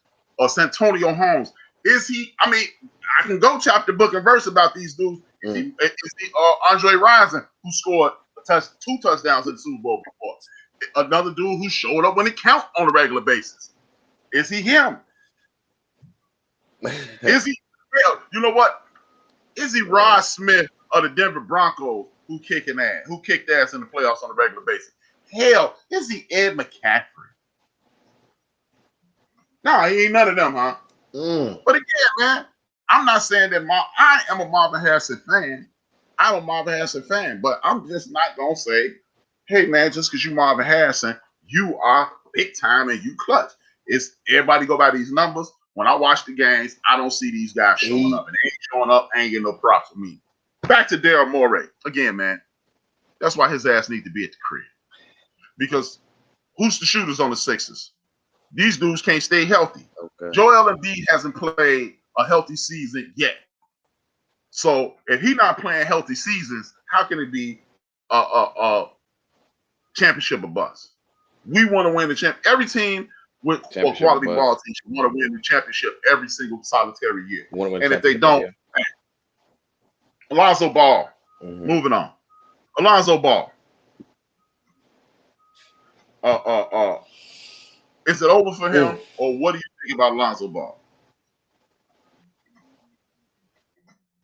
When it comes to Lonzo Ball, it's kind of rough looking out for him in regards to what he does. He hasn't progressed. Um, we've talked about it months ago. Lonzo Ball is considered that bust when everybody think that Ben Simmons is. So when they call Ben Simmons the bust, I think that should be pointed towards Lonzo Ball and not Ben Simmons. But as far as it goes, he's not figuring it out. But his little brother is. His little brother's doing his thing. But as far as it goes, Lonzo isn't. Maybe it's the Pelicans.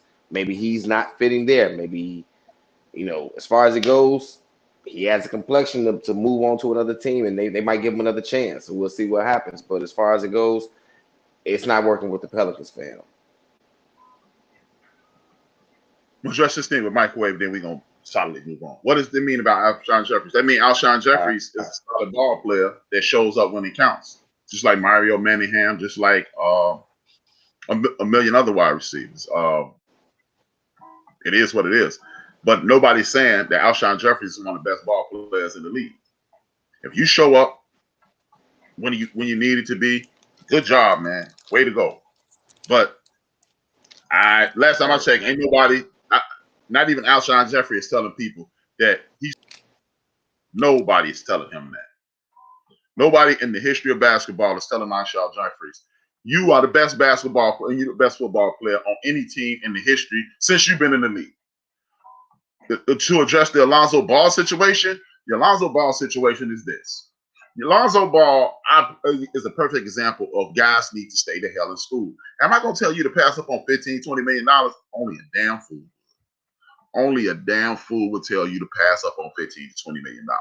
Now, if you are going to go to the league, I think you should be prepared. You should mentally be prepared.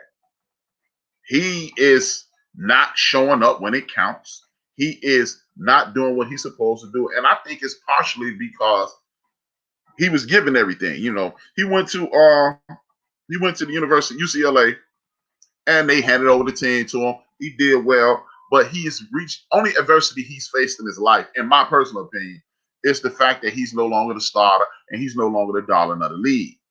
His daddy not acting a fool anymore. His daddy talked him into that position.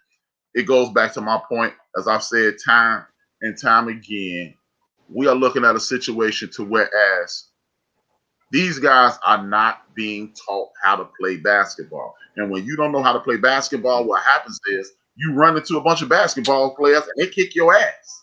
And that's just it. Mm-hmm. And Alonzo may need to work on his game a whole lot more than he has, or be put in a situation to whereas he can play backup point guard with a veteran point guard in front of him, and he can coach him along.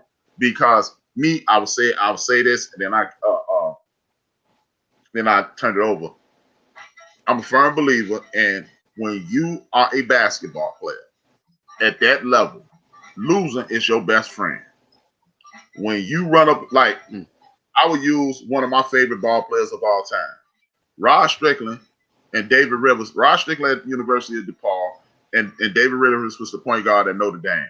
David Rivers was, I think, a year, maybe 2 years older than Rod. And Rod came in the league. Rod was kicking ass in college. And every time he faced David Rivers would wear his ass out. The next year, Rod put on 10 pounds of muscle, and David Rivers couldn't do anything to him. And then the next year, they had a very good team with him and Kevin Edwards and Kevin Hollins and Stanley Brumby, and they got popped in the playoff. In the NCAA tournament. Rod went pro, but I think Rod at that point, Rod had maxed out on his college abilities. But that adversity made Rod Strickland, in my opinion, be able to stay in the National Basketball Association 10, 12, 15 years. If he don't face that, he don't get better. He don't get stronger. He's just working off my Rod Strickland, New York basketball, high IQ, high ability. I got skill and talent, and not working on his basketball game. I think Lonzo and a lot of these dudes in the league, because they leave after 1 year, and then you still riding on it. I'm the best dude in the state of whatever. And then I go to the University of Kentucky. I go to Duke. I go to one of these schools. So now I'm on the best team in the nation. We lost. Well, so what? It wasn't on me. Let me hit this league. You really don't know how to play organized basketball, and then that's the end of it. You can have the floor. Speak on it. In regards to that, the way that I can tell that Lonzo Ball has not progressed is because every time he still faces De'Aaron Fox still busts his ass. Now, it may just be that he's a better player than him. But it, like you said, it's perfect that you just said that about Rod Strickland.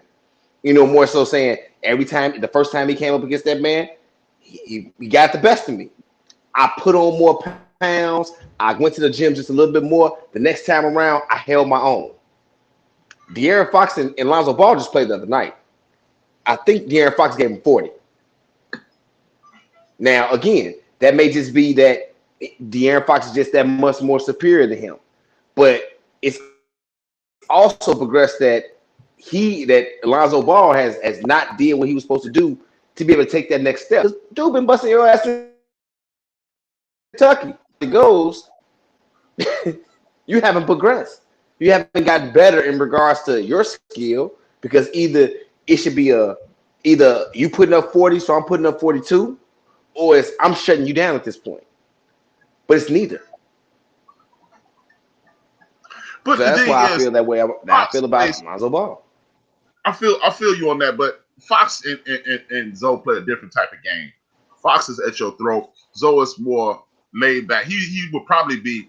Don't misconstrue this. Please, I need people to listen and not just hear what I'm saying. I'm gonna say it again. Listen and not just hear what I'm saying. I would definitely say, if you had to pick one would be De'Aaron Fox would be more in the Kevin Johnson, Tim Hardaway, Isaiah Thomas mode, and Zoe would be more in the John Stockton, Rod Strickland Jason mode, Kidd. Set up Jason Kidd mode. What Jason Kidd is ultra attack mode, but he ain't trying to score. But so he would be more of a pass first point guard, and Zoe is just another guy. He's a setup guy. Zoe might do well in the Greg Popovich. He might do well up under a better structured situation. Y'all know how I feel about Stan Van Gundy. So I ain't trying to hit none of that shit. So I don't think staying in school would help Lonzo. It's weird. Feed his ass some gunpowder or a little crazy like Matt Barnes. But you know what? I'm gonna respond. I'm gonna let you speak 1 second. I'm gonna respond to Microwave.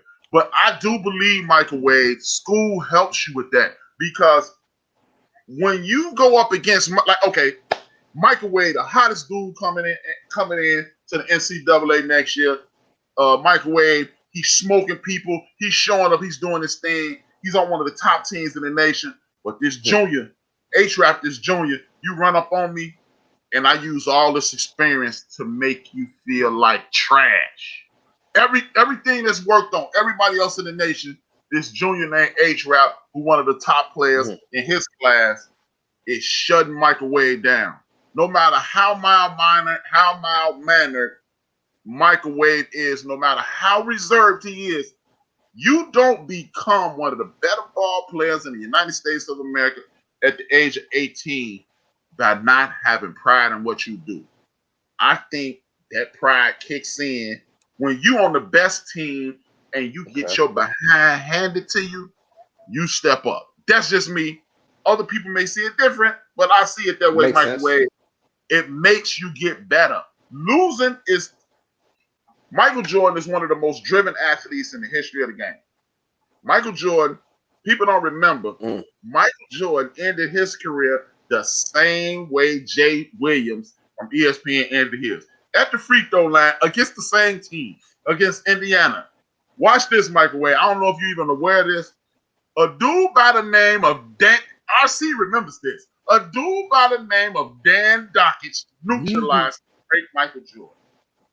His last college game, he went to the line and gagged. You never saw Jordan do that again. Jordan said, a bum like Dan Dockich will never do that to me again. Akeem Olajuwon got close, but no cigar 3 straight years. And when he hit the league, he took a team. Remember, Akeem wasn't in a draft with the lottery. Akeem was the year before. The worst team in the league got Akeem. 2 years later, they were in the finals. I think losing is paramount. Losing is paramount, and I think that's what makes you a better pro. That's just me. That's because, hey, to quote Pat Riley, I've experienced it too. Losing feels worse than winning feels good. That's one of the few things I totally agree with Pat Riley on, because I've won tournaments, I won football trophies, I won baseball trophies, I won basketball trophies. When I won those trophies, I never felt as good as angry as I was leaving the court watching this dude, and I just literally said like up at, like at the center around my crib, that little trophy sucks. The big one, it's an awesome feeling, but feels good. It sucks more. Bradley Beal was half stepping. Number one, Chief Rocker brought this up on his show as well. Bradley Beal and Russell Westbrook took down the Giants of Brooklyn. It's a two-part situation. Will the Wizards trade Bradley Beal, and how long before you break up this situation in Brooklyn? The floor is yours. As far as it goes, man, we've talked about this for like since last season. The Washington Wizards have not been the best competitive team. And granted, we knew that John Wall was out for a while, for quite a few seasons in regards to him. Bradley Beal had to hold down the fort. Bradley Beal is an amazing ball player. I mean, as far as it goes, anybody would want him on this team. But as I said last offseason, as I said a couple months ago, anybody want him, but who's going to trade away Bradley Beal? Is Washington going to trade him away? No. Anybody's going to try and get him, but Washington really give him away? I don't see that happening. As far as it goes, Washington has 4 wins this season. 4. Count 4. 2 of them are against the Brooklyn Nets. It's like, do you got your number? Or is it more so that the Washington Wizards is that team that will keep, I guess, scoring, and the Brooklyn Nets don't have the defense to stop them? So it's a very weird situation in regards to, we know that Brooklyn Nets have that D'Antoni mindset, but that's a whole different story for a different day. But in regards to that, Bradley Beal, like, I don't think they're gonna trade him. As far as it goes, blowing up the Nets, I don't think that's gonna happen this year. But as far as that defense goes, it needs to change. Well, with me, I think if the Washington Wizards had any sense in their head, they would try to unload Bradley Beal, because he's clearly unhappy. He has clearly quit on that team. They won in spite of him the other night. Yeah, he scored a boatload of points. He kicked ass the other night. He kicked ass. But even that creep Skip, I glanced at Skip and Shannon. You know, what I do is listen to what Shannon says and then fast forward, because Skip never says anything relevant. What I do is I think they need to break up that team. They definitely, in my opinion, need to hit the reset button, because if you hit the reset button, then you can move forward and get the hell out of here with this dude, because Bradley Beal clearly does not want to be there. He half-assed and he ain't dapping up. He ain't doing anything that a leader should do. So it is clear that this dude don't want to be there. Hey, anybody who knows me, well, I'm not a big-time Russell Westbrook fan, but you know what? Whatever you say, whatever negative I have to say about Russell Westbrook, what I will give him is this: he playing hard every night. I'm not a fan at all. I don't give a damn if you go get 5 guys from the YMCA. Russell Westbrook is going to play the exact same way. That right there, if nothing else, I respect him for that. I think Russ is not maturing as an older basketball player the way he should. He gets too emotional. But you know what? Ain't no quit in him. You know, they talk that Mamba mentality thing with him. Yeah. Right there, that's that Mamba mentality. That's why Michael Jordan loved him. He got it. That's why people like Michael Wade love him. That's why people like Jungle love him. I don't like him strictly on the basketball side, but I have nothing, absolutely nothing but respect for the way he handles himself on the basketball court. because Russell Westbrook is getting paid $35-40 million, and he earns $55 to $60 million every night. Again, I'm not a fan. True. I do not subscribe to the Russell Westbrook fan club outside of the section of the fan club that says he ain't gonna quit on you. And Bradley Beal, to me, I lost a lot of respect. I am a Bradley Beal fan. I do want to see him excel. I do. But the other night, that stuff that Skip was highlighting, and I'm sure if they zoomed in on LeBron, zoomed in on AD, zoomed in on Lonzo, zoomed in on anybody you can find nice they did that. But they showed me that last night, and I was just like, come on, son.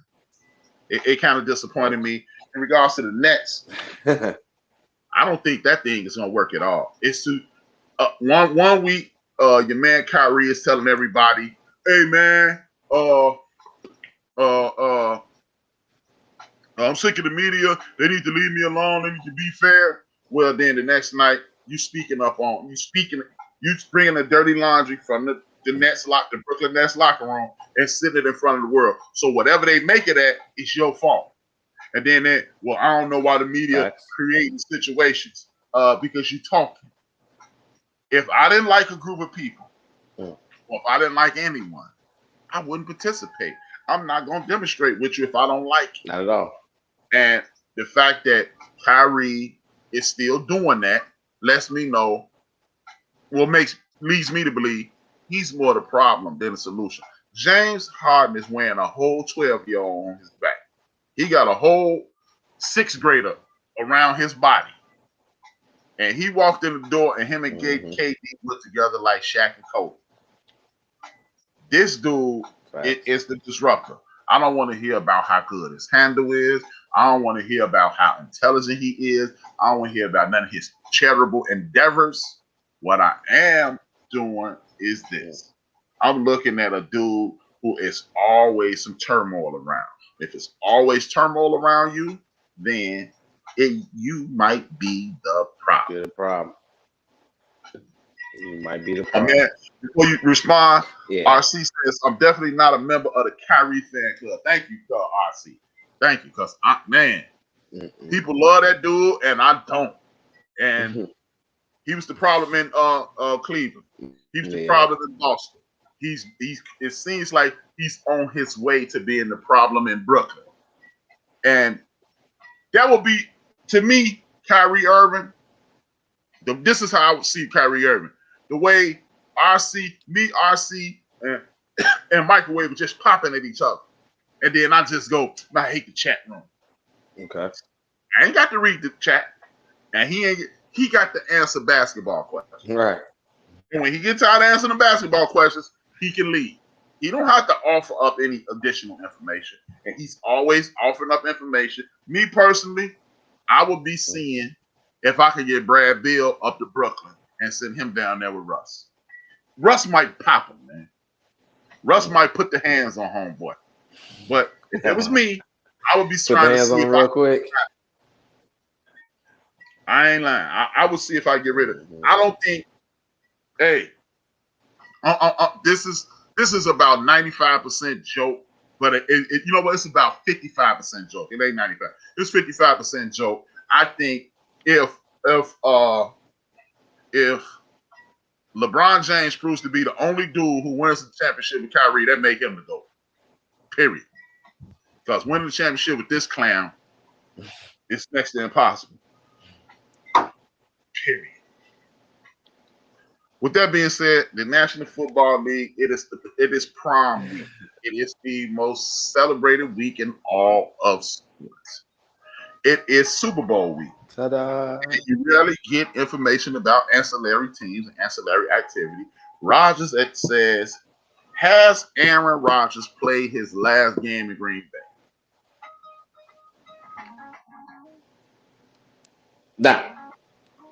Nah. I don't think Aaron Rodgers is going anywhere there. If Green Bay was smart, I mean, that's who they have. I mean, I understand they drafted Jordan Love, but do they feel that he's ready? So Aaron Rodgers has been the man there. as it says, let him. He'll be walking out the door soon. You have his backup. Let him do what he's gonna do, because he's still gonna play his ass off until he leaves.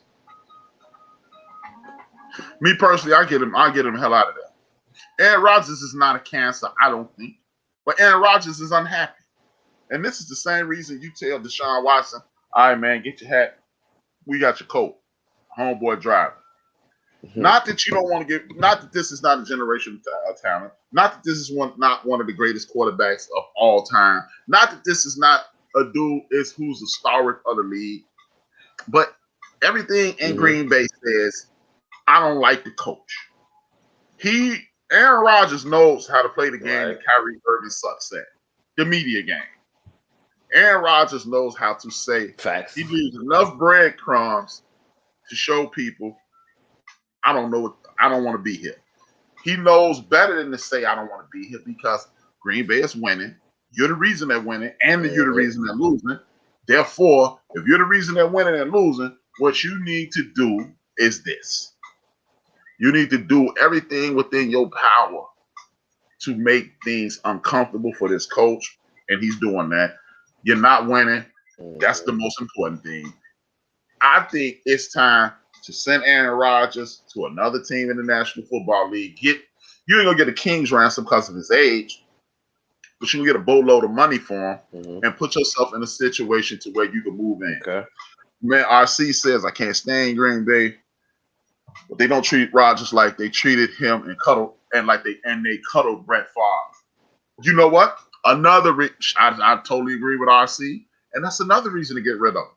Because if you're not gonna respect this dude, this is the very situation with Deshaun Watson. Facts. You're not gonna respect me the way I need to be respected with the abilities I have. Let me go. They're behind the doors calling him a diva. They're saying he's a troublemaker. They're saying this and they're saying that. And how in the entire hell do you draft a backup quarterback? And everybody know you need more weapons. And everybody know you need other things. If anything, that kid, if anything, you get Aaron Rodgers more offensive line help, which potentially they would have won 2 Sundays ago. If he had that, if anything, you get him another weapon, which they could potentially won 2 Sundays ago, and we wouldn't be having this conversation. I see is 1,000% correct. See, when you live where we live in the NFC, what we used to call it NFC North, you old school, you call it NFC North, they call it NFC Central now. We hate each other's teams, but we pay attention to each other's teams. So Brett Favre had Driver. He had my man with the goatee. I could never think of his name. He caught that crazy ass ball on Monday Night Football. He had Walker. Favre had Andre Rison. Believe it or not, Favre had Mark Clayton. He had Antonio Freeman too. He had Mark Chmura, and he had another big time tight end. Brett Favre was oozing Antonio Who? Freeman. Antonio Freeman, that's his name. He had a Freeman too. Yeah, that's the dude I was talking about. Antonio Freeman. He had a litany of talent around him, and Aaron Rodgers has not had that. And this is why, again, when I was listening to Microwave today and I was listening to Chief earlier yesterday, this is why I ain't big on them first round picks. Get rid of them. They're only one player. Thanks, RC. Thanks, brother. I'm not big on that. Oh, he a first round draft pick. Because guess what? You don't really hear about a whole lot of second round busts. I've never heard of a dude say he's a second round bust. But I hear he's a first round bust quite a bit. I hear that all the time. He's a first round bust. He washed out. So I understand if you trade, if you it might be a player in the first round that you need, but guess what? I guarantee you that it's more guys in the first round. I mean, it's more guys. Your team is comprised. Well, it's obvious. It's more guys on your team comprised of later round ball players than not. The Hall of Fame is filled with later round ball players. The Hall of Fame is filled. Okay, watch this.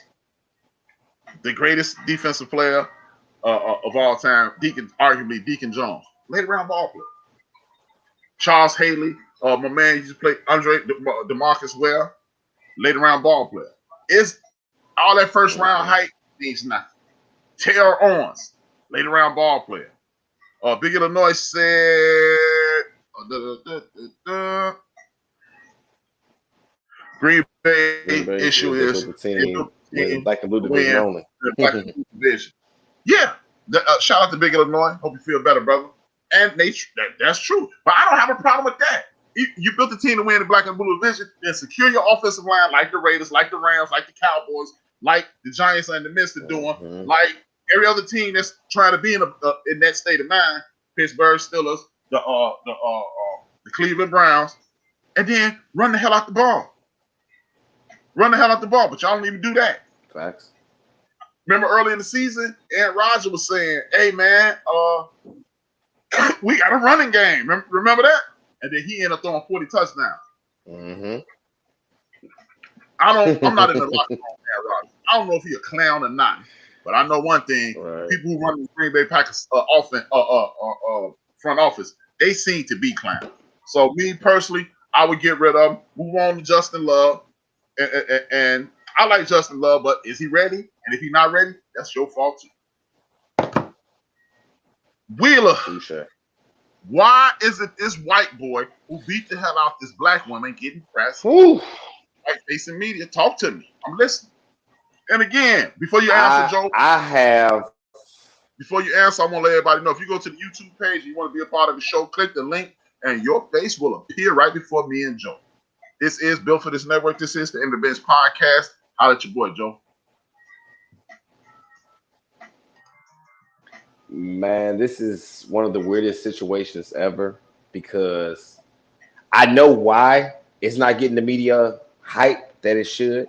But it pains me to say why, because of the fact of the matter is this was domestic violence from a player of the NFL, and it wasn't broadcasted on every media outlet ever, because we all remember the Ray Rice situation.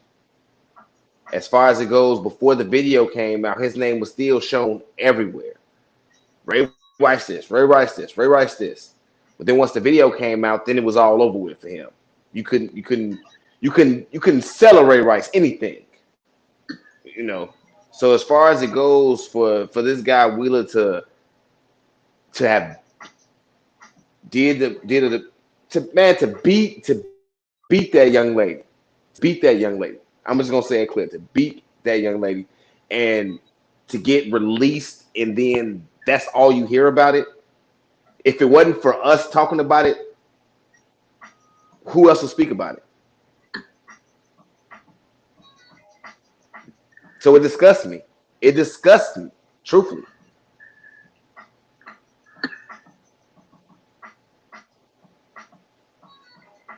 Go ahead. Okay, I was reading RC's comment. It says, "What I want to know is, does the brother have brothers? Does the sister have brothers, sisters, and cousins? He needs to get his beep whipped at a bare minimum." Shout out to RC. I'm down with that. I'm down with RC. With that being said, hey man, it is criminal negligence facing mainstream media. Not to mention that this man is a woman beater. He's not a dude who had an incident in which he lost his cool. He choked this woman out. I wish, you know what, this is gonna sound, y'all not gonna follow me on this one.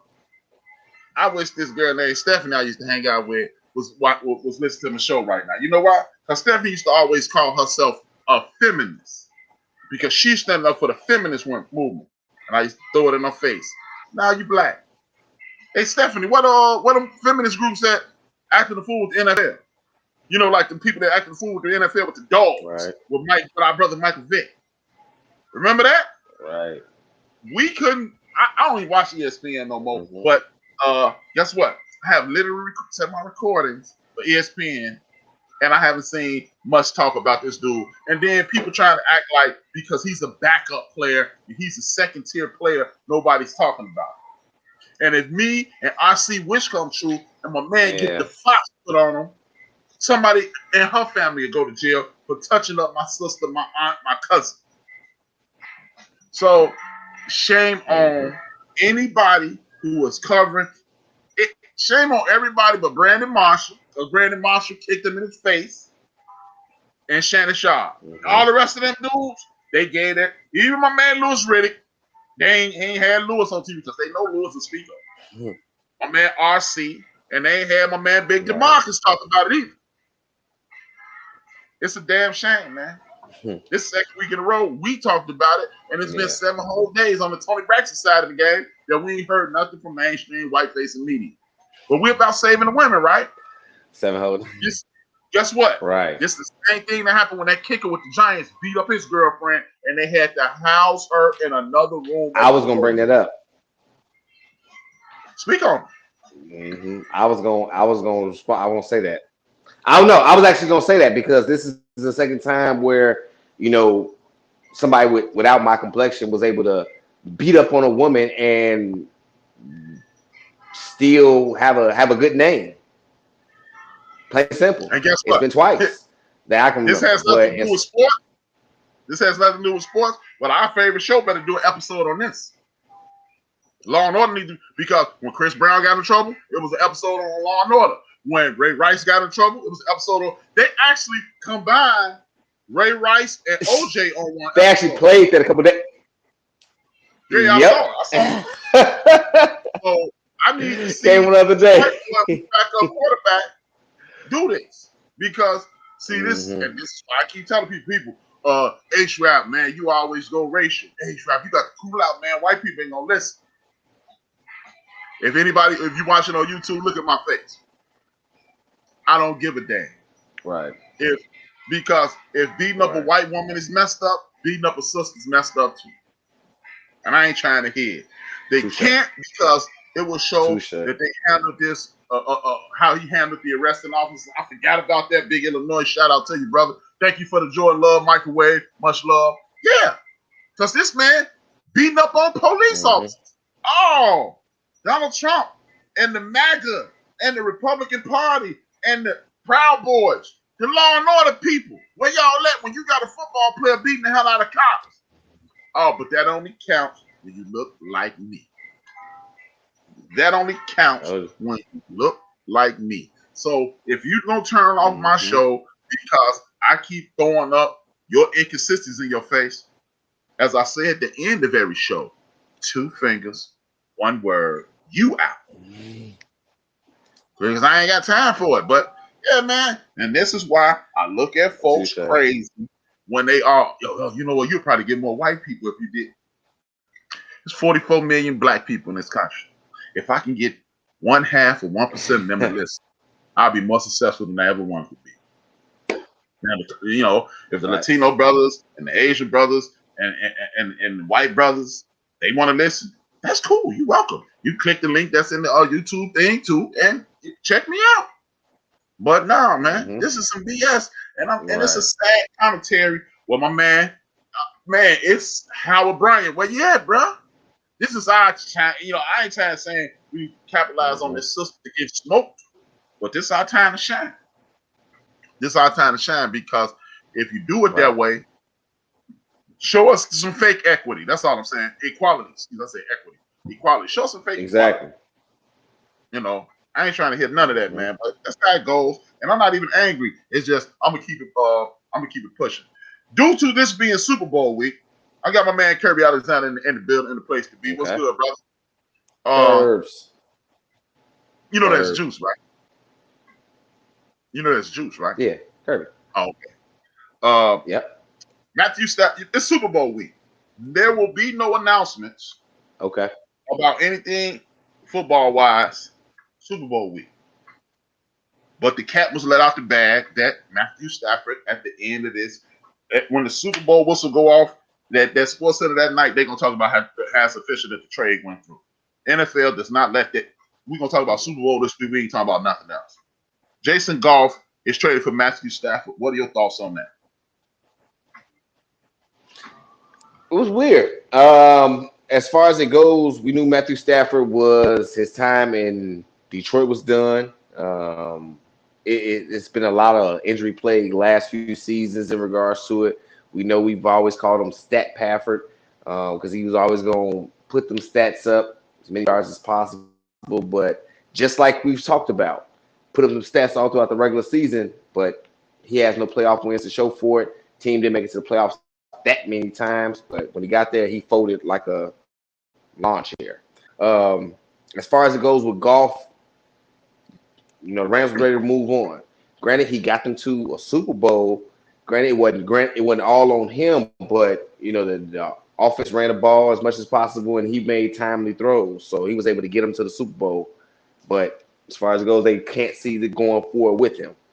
So I know I did speak a couple weeks ago about I want Matthew Stafford to come to the Colts. Like, yeah, but as far as it goes, go there. Do what you got to do with the Rams. I'm still waiting. I'm still trying to push for Deshaun Watson. I'm hoping and praying for it. I was waiting on you to laugh after you said Jason Goff got the Rams to the Super Bowl. You ain't gonna laugh? That's not a joke. I mean, no. He was the quarterback when they went to the Super Bowl. I said that. But that's neither here nor there. Jason Goff is clearly he is a product of the system. Microwave mentioned it today. They pulled the skirt back and found out that Jason Goff is the Wizard of Oz, and McVay is like that pulling all the levers and everything. Microwave documentary. If you don't know who Microwave is, Microwave Esquire Radio. Go follow Esquire Radio Tuesdays and Fridays. He says 85% chance he's not gonna be on Friday, but every Tuesday morning he's gonna get it in. But again, man, this is another situation to whereas this exposes and again, I'm going racial. This exposes the racism in the National Football League because Jason Goff doesn't have a strong NFL. He doesn't have a quality NFL arm. Jason Goff does not know how to read defenses. So why the hell isn't Jamarcus Russell in the league again? My bad. I keep bringing up the obvious. I'm Captain Obvious around here. But this shows just how horrible that the Rams are. The Rams literally handcuffed themselves trading this dude. They can't. Everybody keeps saying they ain't extend him. They ain't extend Stafford. They can't afford to. They got to cut half the team if they extend. And Stafford know that. With this dude McVay, I don't know why I keep want to call him Todd McShay. This dude McVay, he one of the better offensive minds in the league. Only person I can honestly say that I think got it more on the ball than this coach out in LA is the coach in Kansas City. Him and Eric Bieniemy and this dude, they the top 3 minds, they the top 2 minds in football right now, if you ask me. 1 and 2. Okay. Andy and this dude. And this shows just how bad golf is. We will basically destroy all our depth to get rid of you. And we're going to send you to football hell. We're going to send you to football Siberia, a.k.a. the Detroit Lions. So, and this is why I say, hey, man, good riddance. If it's me, you couldn't have gave me that dude for all the money in the world. I'm like, nah, we're going to go ahead and struggle. We going to struggle. Now, if I'm the Rams, thank you, Jesus. Like Samuel Jackson said in Jungle Fever, thank you, Jesus. God, Jesus, and 4 more white people. That's what I'd have said if I'd have been getting them. But ain't no way in here. I'd have told the Rams, we need a second team in this. We need to get rid of it. We don't want this dude. He stinks. He's probably been infected by that what's his name? Fisher, the coach used to be the coach for the Titans and for the Rams. He probably got some of that infection juice still on him. But dudes suck. I think it's a good move by them. And it is what it is. And the next topic brings me right to where we want to be. Jared Goff. Yeah, Jared Goff he's horrible microwave.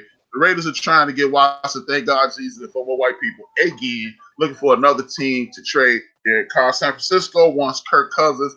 RC is at the crib. He got God, Jesus, and 4 more white people on the carpet with him praying. RC is temporarily converted to Islam because he's praying 5 days a week that his team can get rid of Kirk Cousins. I'm calling the Vikings. He said, calling the Vikings headquarters more than Jersey, a.k.a. Chief Rocker, calls the Giants.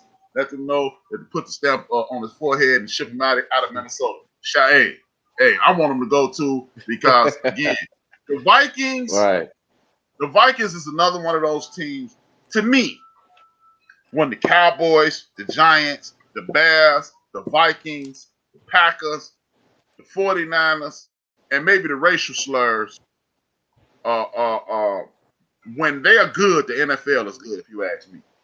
I mean, and that's not because maybe even the Raiders. It used to be the Raiders, but I'm not gonna give the Raiders that much pub no more because they've been straight garbage truck juice for the last 10, 15 years. I can't give them that. But okay, those teams, when they're good, the league is good. If you look back historically, when the Vikings and those teams that I just named are good, Jimmy G don't want Jimmy G Illinois sent him back to New England. Bill Belichick ain't trying to hear that. But David Colley, the head coach of the Texas, I almost call them the Rangers, the Houston Texans. What are your thoughts on the hire? What are your thoughts about that entire situation? Deshaun wanted out of there. These biggest running the team, alleged biggest running the team. Talk to me. Holler at your boy. And again, if you want to be a part of the show, go to YouTube, click the link, and you too can chat it up with me and Joe. I'm listening, Joe. As far as it goes, being down here in Houston, the Rumblers are around. As far as it goes, they try to do anything they could to keep Deshaun Watson. In regards to he expressing his interest of wanting to leave, on how they wanted to hire. He wanted them to hire a black coach. And as far as it goes, they went and got the oldest guy that they could to say, "Hey, let's make you the coach for this guy." I mean, he expressed his feelings that he wanted Eric Bieniemy. As far as it goes, if you really wanted Deshaun Watson to stay, you would have tried to get Eric Bieniemy to be your head coach, but that's not what happened. So Colley is getting a raw deal because, as far as it goes, his mind state was coming in. All right, I'm gonna be the one to hold on to Deshaun, and we're gonna try and make it move. Deshaun, like, no, that's not what we're doing. You hired the last black coach in the possibility of it to try and save face. I'm still trying to get up out of here. So as far as it goes, they need to figure out what they're gonna do to Deshaun Watson because he's ready to sit down or not play. So then you're messed up overall. Well, you know what? I think this is indicative of black coaches being hired in all over sports. This is why everybody was up in arms about Steve Nash getting that job with Kevin Durant and Kyrie Irving. Brothers don't get jobs like that. Monty Williams get the damn New Orleans Pelicans job, and he got Manny Moore and Jack out there on his team. Mark Jackson get the upstart. We didn't know they was going to be the Golden State Warriors. Doc Rivers get a bunch of Rudy Pooch. He goes down to Orlando and then they have to beg to get T-Mac and a busted up Grant Hill. And then, we see it time and time again. Art Shell gets the Raiders when Al Davis on his last leg trying to win tonight, not trying to win for the long run. Can't really blame an 80-year-old man for trying to win now. Man, I'm not making no excuses, but damn, I'm not playing for the future either. But we can go. Jim Caldwell gets the Lions. Jim Caldwell gets popped when Peyton Manning and Net go out. It's just you always get the short end of the stick. Marvin Lewis gets the worst team on earth, wins 7. It goes on 7 playoff runs, and the teams that's beating him is the teams that's winning the Super Bowl that's in his division. So you always get the short end of the stick when you the brother. And here's another example of it. This dude is a respected coach throughout the league, and I don't feel sorry for him because Deshaun Watson said this 2 months ago: "Get me up out of here." And you took the job a month ago. You knew he was walking out the door. They couldn't have sold me on he gonna be here, or he just carrying the water because he know what it is. The second thing is, I think it's kind of disrespectful to say he ain't gonna be nothing, the team ain't gonna be nothing, because I'm here to change that situation. Look at how Raheem Morris turned around the Atlanta Falcons team. Did they become juggernauts? No, but they became razor sharp and more focused, and they were in a lot of those games. Like Chief Rocker says, they didn't get beat. They lost games. They didn't get beat. You talk about the Giants, I'm talking about the Falcons. It's a difference. That dude who's coaching the Giants, they were devoid of talent. He walked in the door and made them a little better. So if the coach is right, you can at least get them up to respect. Get them like Brian Flores last year with the Yeah, Miami in Dolphins. Miami. Everybody was telling me I was crazy. You just doing it because he a brother. I was like, nah, man, I'm hearing things. And this is the reason I utilize Twitter. I talk to a lot of people on Twitter. I slide into the DM on some of these reporters, let them holler at me. It's off the record. And then I'll have a better perspective of what's going on. So that situation, Brian Flores, looking, this year they won double-digit games. So, and they got Fitz Magic down there as the quarterback halfway. So I don't really feel sorry for him. What I do think about is I think if I look at the history of the Tennessee, Houston, Texas, right? They did draft J.J. Watt. Okay. They did draft a bunch of talent around him. Andre Johnson. They did have a decent offensive line at one point. Don't get me wrong, folks. Don't try to hold me to the Houston Texans got good talent. They have put good talent on the field at every position at one point or another. So I do respect their scouts. If this dude's a solid coach, you can get you a journeyman quarterback, a Fitzmagic, anybody, and sit there until somebody comes down the pipe. We don't know who we don't know who Dak Prescott is coming down the pipeline in this college draft. It's a Dak Prescott in every draft. A dude who's gonna put up big numbers, who got leadership qualities. If you give him opportunity, he'll be solid. So I don't feel sorry for him in that instance. But it's just another situation to whereas these guys that look like us get these shitty opportunities and they have to make brick without straw. That's my only issue with this entire situation. Shout out to Big Illinois for the cash out. Shout out to Lauren Hicks for the cash out. And shout out LBGTQ Juice for the cash out. Thank you. Appreciate you. So with that, that's why I say I don't feel sorry for him. It's just another situation where the Browns get screwed. Ben Worthlessberger. He restructured his contract. So what are your thoughts on that? Big Ben is what we know. We said that quite a few years now. He can't make it through a full season.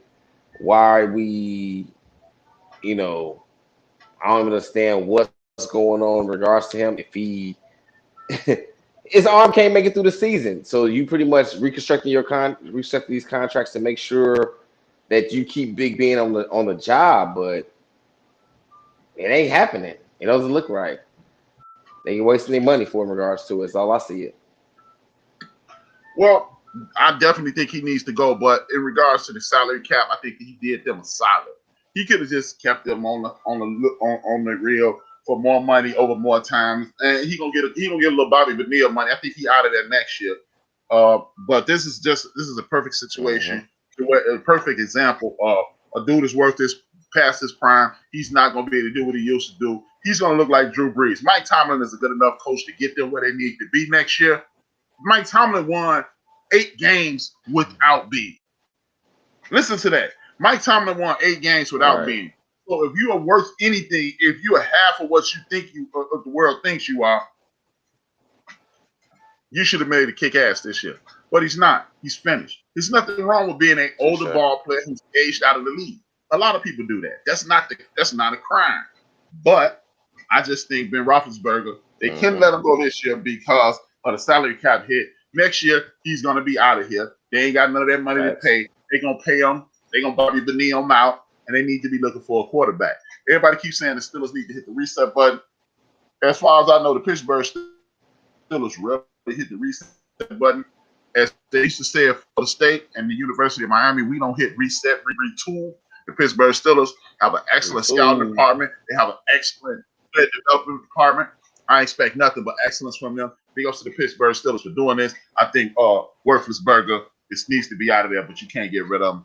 What's the chances of Andrew Luck coming back? As far as it goes, I would love. I'm gonna give it about 60%. By the coach, of course, by me being a Colts fan, I've seen Andrew Luck do his thing. Uh, he went down. He left because of injury, so I can't be mad at him because he had some bad years in regards to playing quarterback for the Colts. But as far as it goes, I think I'm giving him about 60%. I don't think he'll come back to the Colts, but whoever needs him, he will be formidable enough because I'm sure he's been staying in tune in regards to at least keeping his skills intact. But I would love to see him back, especially if he get behind the line So that you can think protect it's him. a 60% chance he comes back? Oh yeah, but yeah, I mean, I really think he will come back because I feel that in regards to when he actually did retire, it was more so like, hey, I just need some time off to just get my body back right, and he may be on the verge of just trying to say, okay, let's do it. So more times than not, I say yeah, he'll probably come back. I think he's done. I think just floating it You out think there. he's Jim done? Mercer put that out there because that's what he wants to happen. When you leave football, one of them games, it ain't one of them retire, come back kind of games.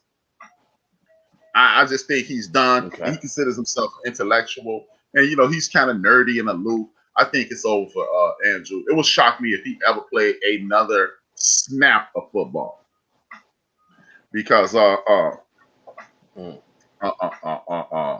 as far as coming back, I think that's just Jim Irsay is he got his wish list together, and luck coming back is at the very top of it, and it's not gonna happen. If you were Jacksonville Jaguars, would you trade that first Okay. pick for Deshaun Watson? Oh, of course. As far as it goes, we talked about this. Deshaun in regards to what's needed. He would be very much better than Gardner Minshew, as we talked about years before. It's another week that he's getting mentioned. Ha ha ha. But anyway, we've already talked about no one in the division.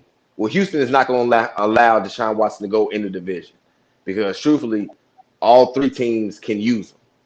The Colts can, the Jaguars can, the Titans can.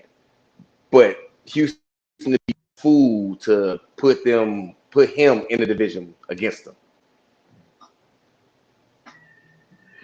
I wouldn't. I take my chances on the young boy because first of all, Deshaun Watson wouldn't approve that trade because they had rock ass bottom of the barrel. He wouldn't approve that one. Again, I just think this is another one of those things that's floating out there, so people have something to talk about. I don't think that's. It would be nice to see it happen, but I would be because I think Jacksonville is a solid franchise. I like the way the Players Association put pressure on the owner, and the owner was like, my man, you got to go. Do with the Giants. I can't think his name right now. He won the 2 Super Bowls with the Giants. Number 1 pick involved. I think they'll listen. Yeah, Tom Coughlin. The Players Association put a memo out. Don't nobody sign with Jacksonville, and Coughlin got fired. So that means that they're actually trying to win. And if you look at the system down there, they traded everybody away because they honestly hit the reset button last year. And even with Gardner Minshew and all that big time players gone, Jacksonville Jaguars played some solid football last year. Mm-hmm. So I respect the organization. My man Ryan, what's his name? The head coach down there, Urban Meyer. I like him as a pro coach because he could probably still slide $2,000-$3,000 to some college players, and he can get real dirty down there. And I like him. I think he's a good head coach. I think he needs to stay away from college because the rules are always bent. And I just wouldn't do it. I wouldn't want to go down there if I was Deshaun and I'm hitting my stride. He's about to enter his prime. I don't want to go into a rebuilding situation. If anybody, I think the Miami Dolphins with 4 picks and the first 44 players pick will be Dolphins. I think you can give up Tua, and you can give up some people and get Deshaun Watson. And then they running that Bill Belichick system, whereas the quarterback just needs to make big time plays, and they already got defense in order. And I think that's where he's going to ultimately end up at. I don't think the Jets got a snowball chance of fish grease to get him. So they need to stop talking that Jet stuff. I think he's eating up Miami or San Francisco, and then it's church on the move. The Super Bowl. There's a question today, and this is not on our list, That's the question today. Super Bowl, man. Uh, and I asked the same question last week. I want to get it more in depth with it. What's the chances on my man, Patrick Mahomes being the GOAT? What would it take for him to be the GOAT? And I got a question that Microwave used today. Is he the GOAT? Is Brady the GOAT? I'm listening to both of them. And again, if you want to be a part of this, just click the link on YouTube, and I'd love to hear your opinion. Is Brady the GOAT, and what does it take for Patrick Mahomes to pass?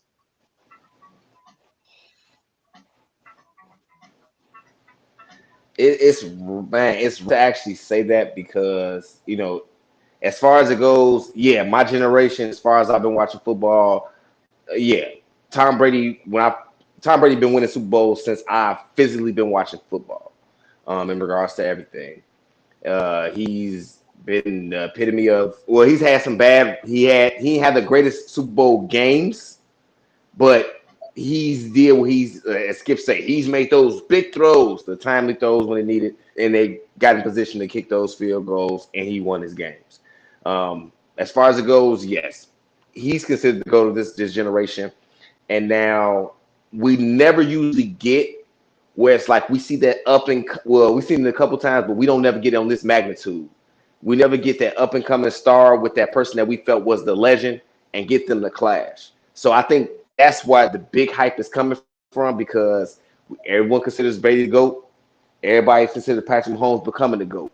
So by them squaring off, even though neither one of them play defense, whoever comes out on top will be considered the top man in the game because they beat the other one in regards to this. So it's real weird.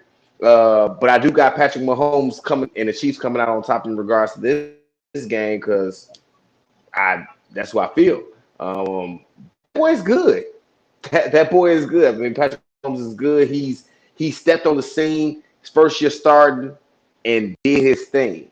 As Shannon Sharp said a couple days ago, he'll never be able to have a mediocre season because of what he did stepping on the field. Like, once he got on that field and took off, you can never have a mediocre season. So it's only up from here. So if he beats Tom Brady in the midst of this, yeah, he's going to get a lot of talks about being the GOAT. Oh, with me, Juice and out west, Juice and out west, my man DJ Chuck and Juice, they made two statements. Juice said he's the GOAT of the last 20 years, and DJ Chuck said he needs to win 4 more Super Bowls to become the GOAT in the GOAT conversation.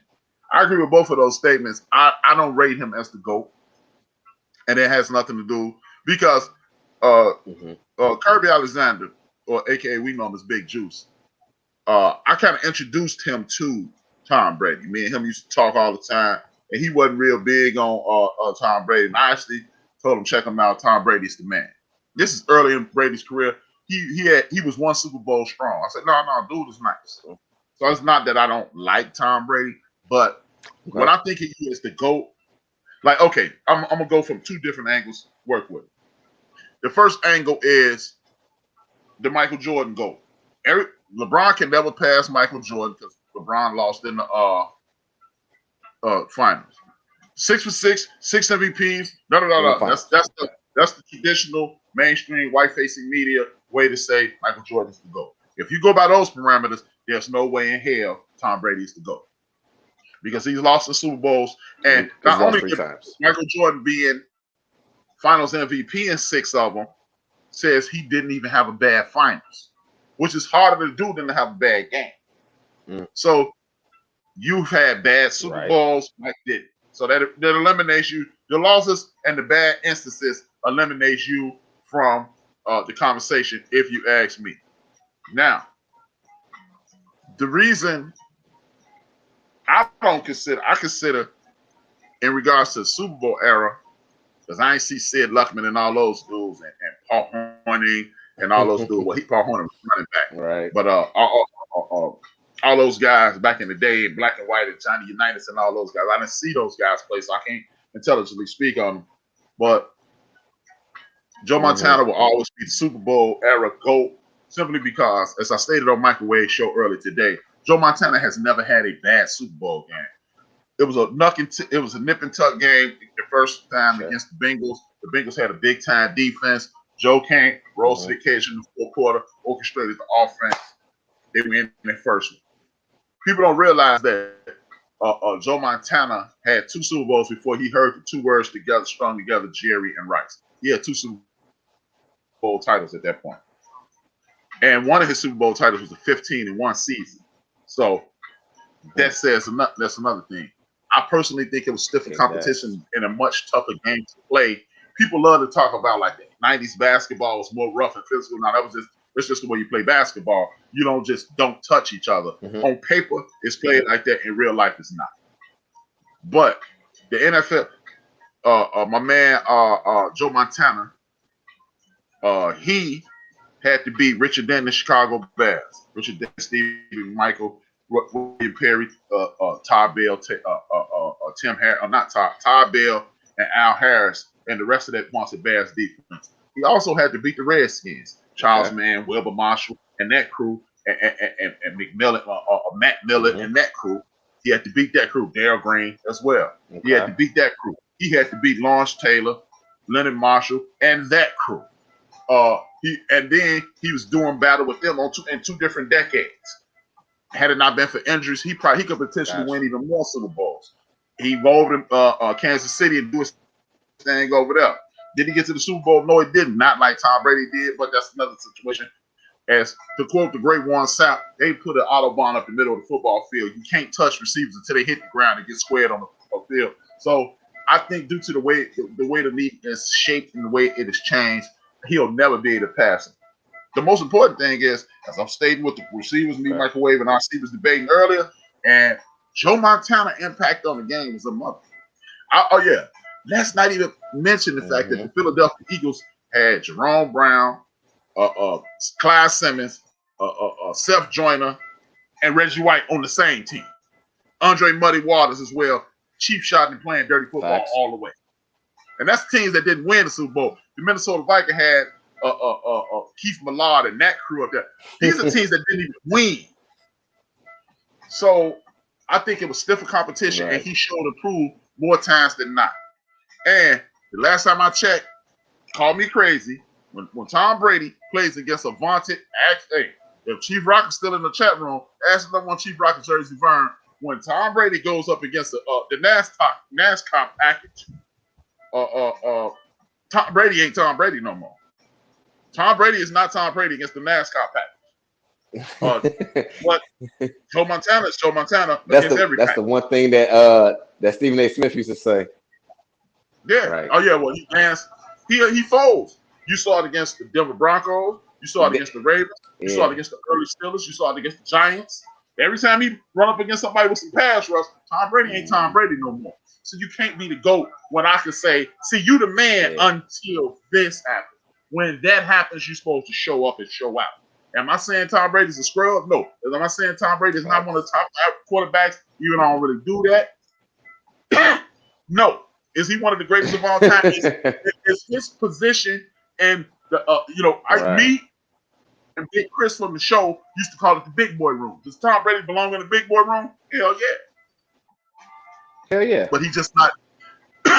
He's just not at the head of the table. Joe Montana's at the head of the table. Right. In regards to Patrick Mahomes potentially being the greatest, I agree with Chuck. If Patrick Mahomes win 4 Super Bowl and never lose one, I think he'll go in front of Brady, because you can talk about the cheating. If you want to say Tom Brady had the advantage because Bill Belichick was cheating, cool. I'm gonna let you have that, but you better drop Tom Brady down on your fictitious list then, because if my coach was cheating and I benefited from it, I'm not as great as y'all say I am. So either y'all gonna stop saying Bill Belichick is a cheater, or y'all gonna drop Tom Brady on y'all fictitious, magical, greatest of all time list. Because if my coach was cheating, I'm just saying, if my coach was cheating, and that's the reason I won the first 3 Super Bowls, I benefited from that cheating. And if I benefited from that, you think it's just the defense?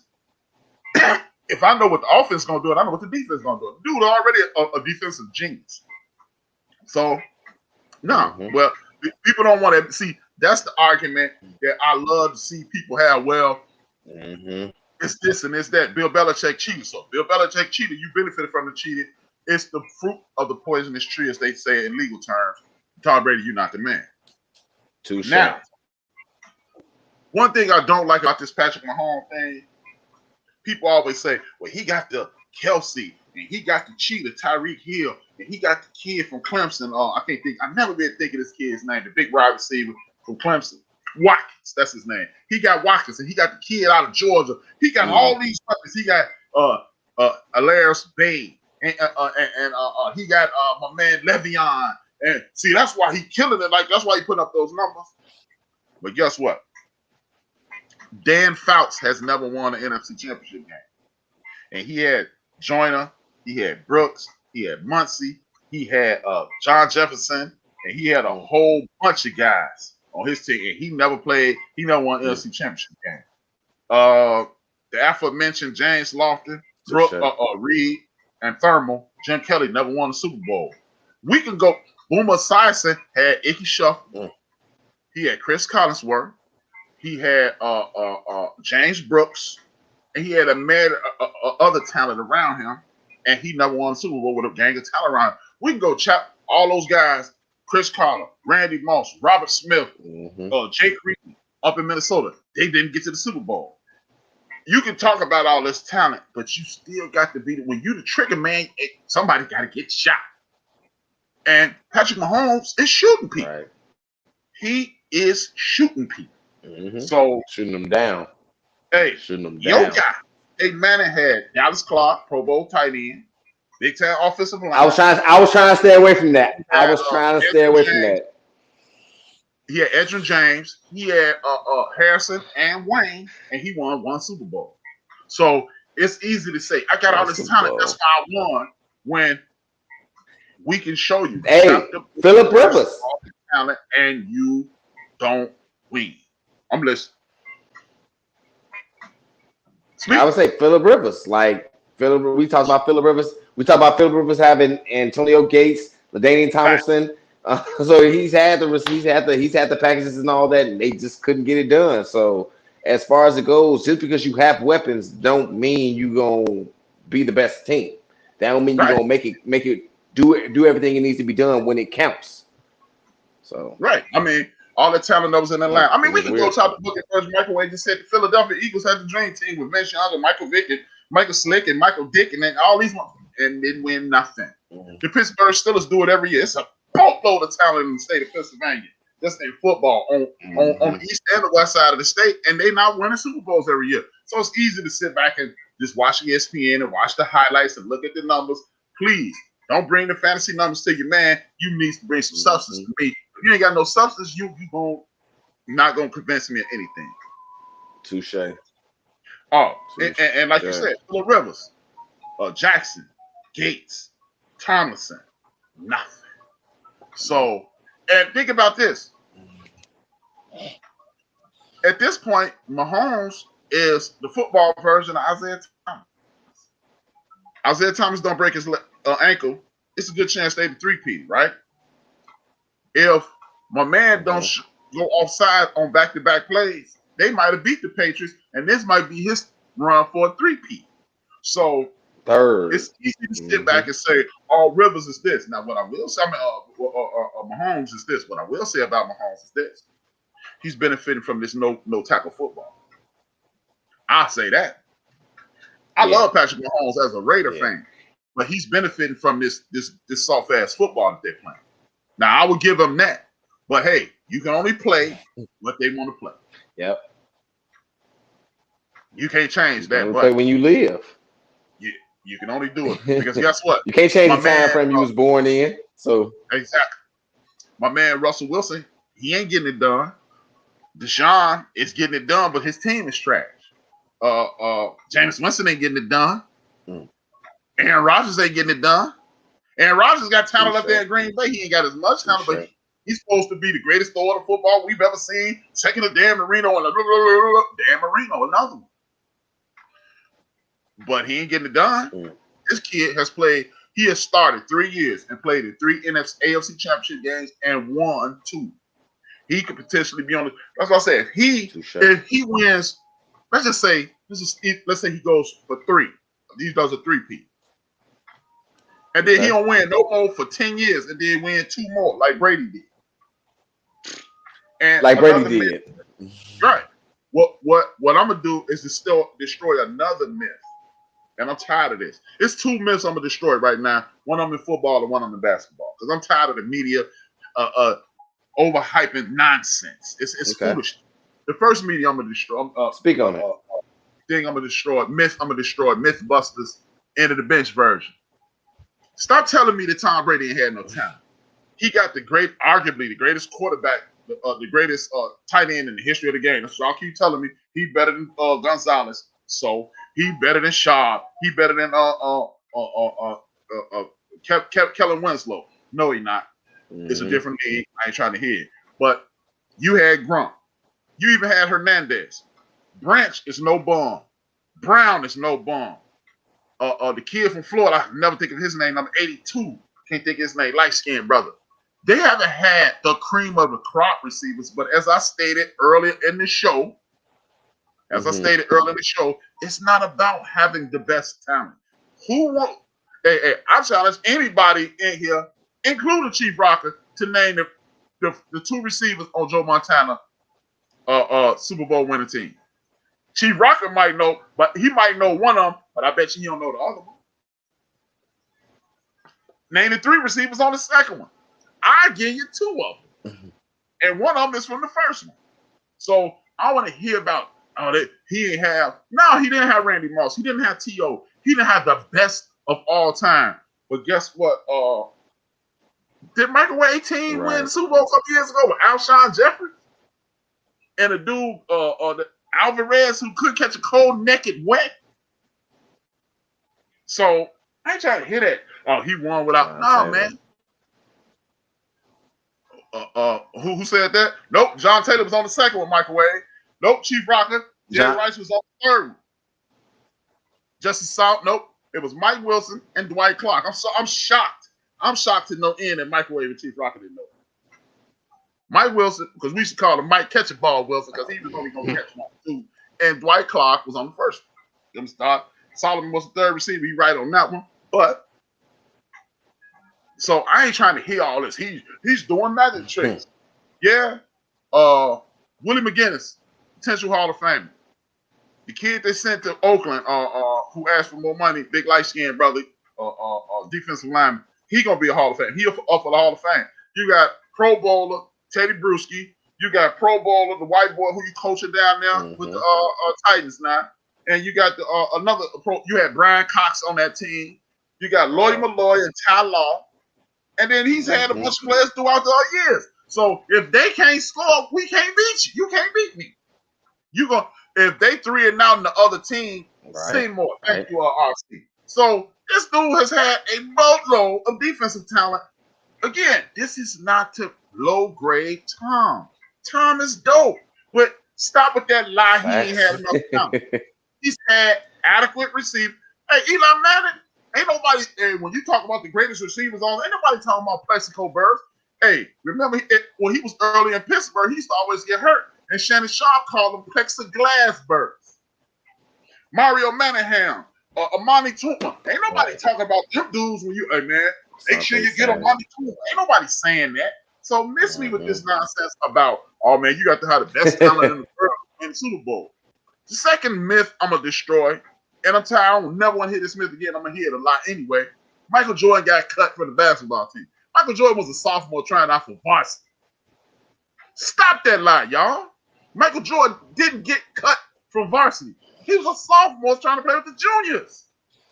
Stop it. That's that lie right there.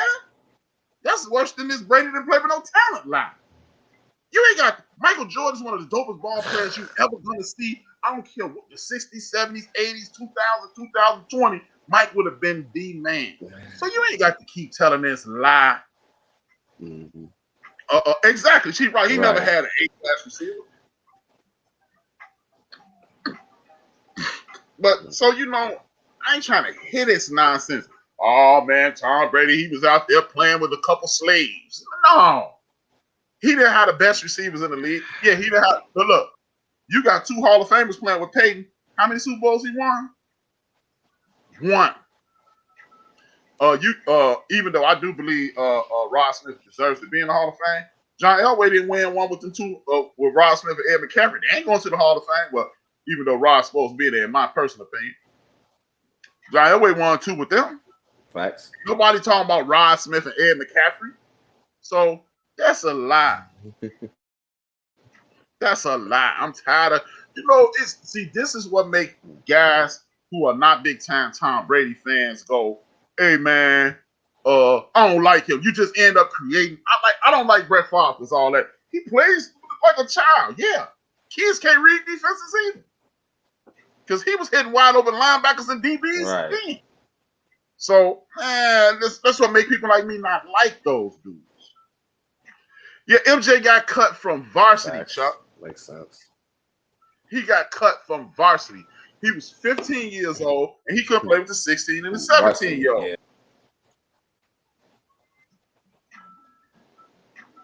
So, they need to stop that. With that being said, the Super Bowl is going to be played Sunday. We about to hit the wrap it up button. Talk to me about the game. Who you got? I'm going. As you said at the beginning of the show to start off, man, I want this to be a great Super Bowl. I want defense to go out of the way, and I want it to be a 55, 56 point game. In regards to in both offenses, I do believe that they're going to be scoring on both sides, a lot of it, and more so whoever has the ball last. Usually, of course, how it goes, but if it goes the way I want it to go, whoever has the ball last is going to come out on top by a couple points. So like I said, I want it to be a 55-51 game, but I do have the Chiefs.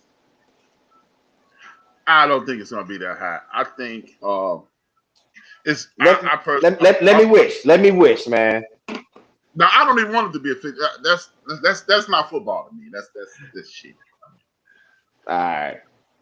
That's too many points for a football game. Just to me, I would literally turn. I mean, if I was at the crib and there was that many points being scored in the Super Bowl, I would be like, "This sucks." Todd Bowles and and what's the Steve Spagnuolo? They ain't gonna happen. But they ain't gonna let it happen. They're gonna let it ride. But personally, I think this is gonna be an ass whooping of epic proportions for Tom Brady. I don't think that okay. Everybody keep talking about these 2 tackles that are absent. You need tackles. Mm-hmm. Exactly, microwave. You need tackles. That goes without saying. My man Jason Pierre-Paul, salute to that brother. This brother out here like this, with digits missing off his hand, and he came back full circle. He kicking ass. He playing at a big time level, showing up in big time situations. The Tampa Bay defense is off the chain. Shout out to Todd Bowles and this myth that Doofus Bayless is trying to perpetuate. He went to the Succaneers. The Succaneers were 9-7 last year. They had a quarterback have 35 turnovers, else they would have been better. So this ain't the 1977 Hugh Culverhouse Tampa Bay Buccaneers, pre-Doug Williams Tampa Bay Buccaneers. The only reason I actually liked Tampa Bay Buccaneers because they got my man out of Grambling State University, Eddie Robinson's big-time quarterback. That's the only reason I even pay attention to the Buccaneers.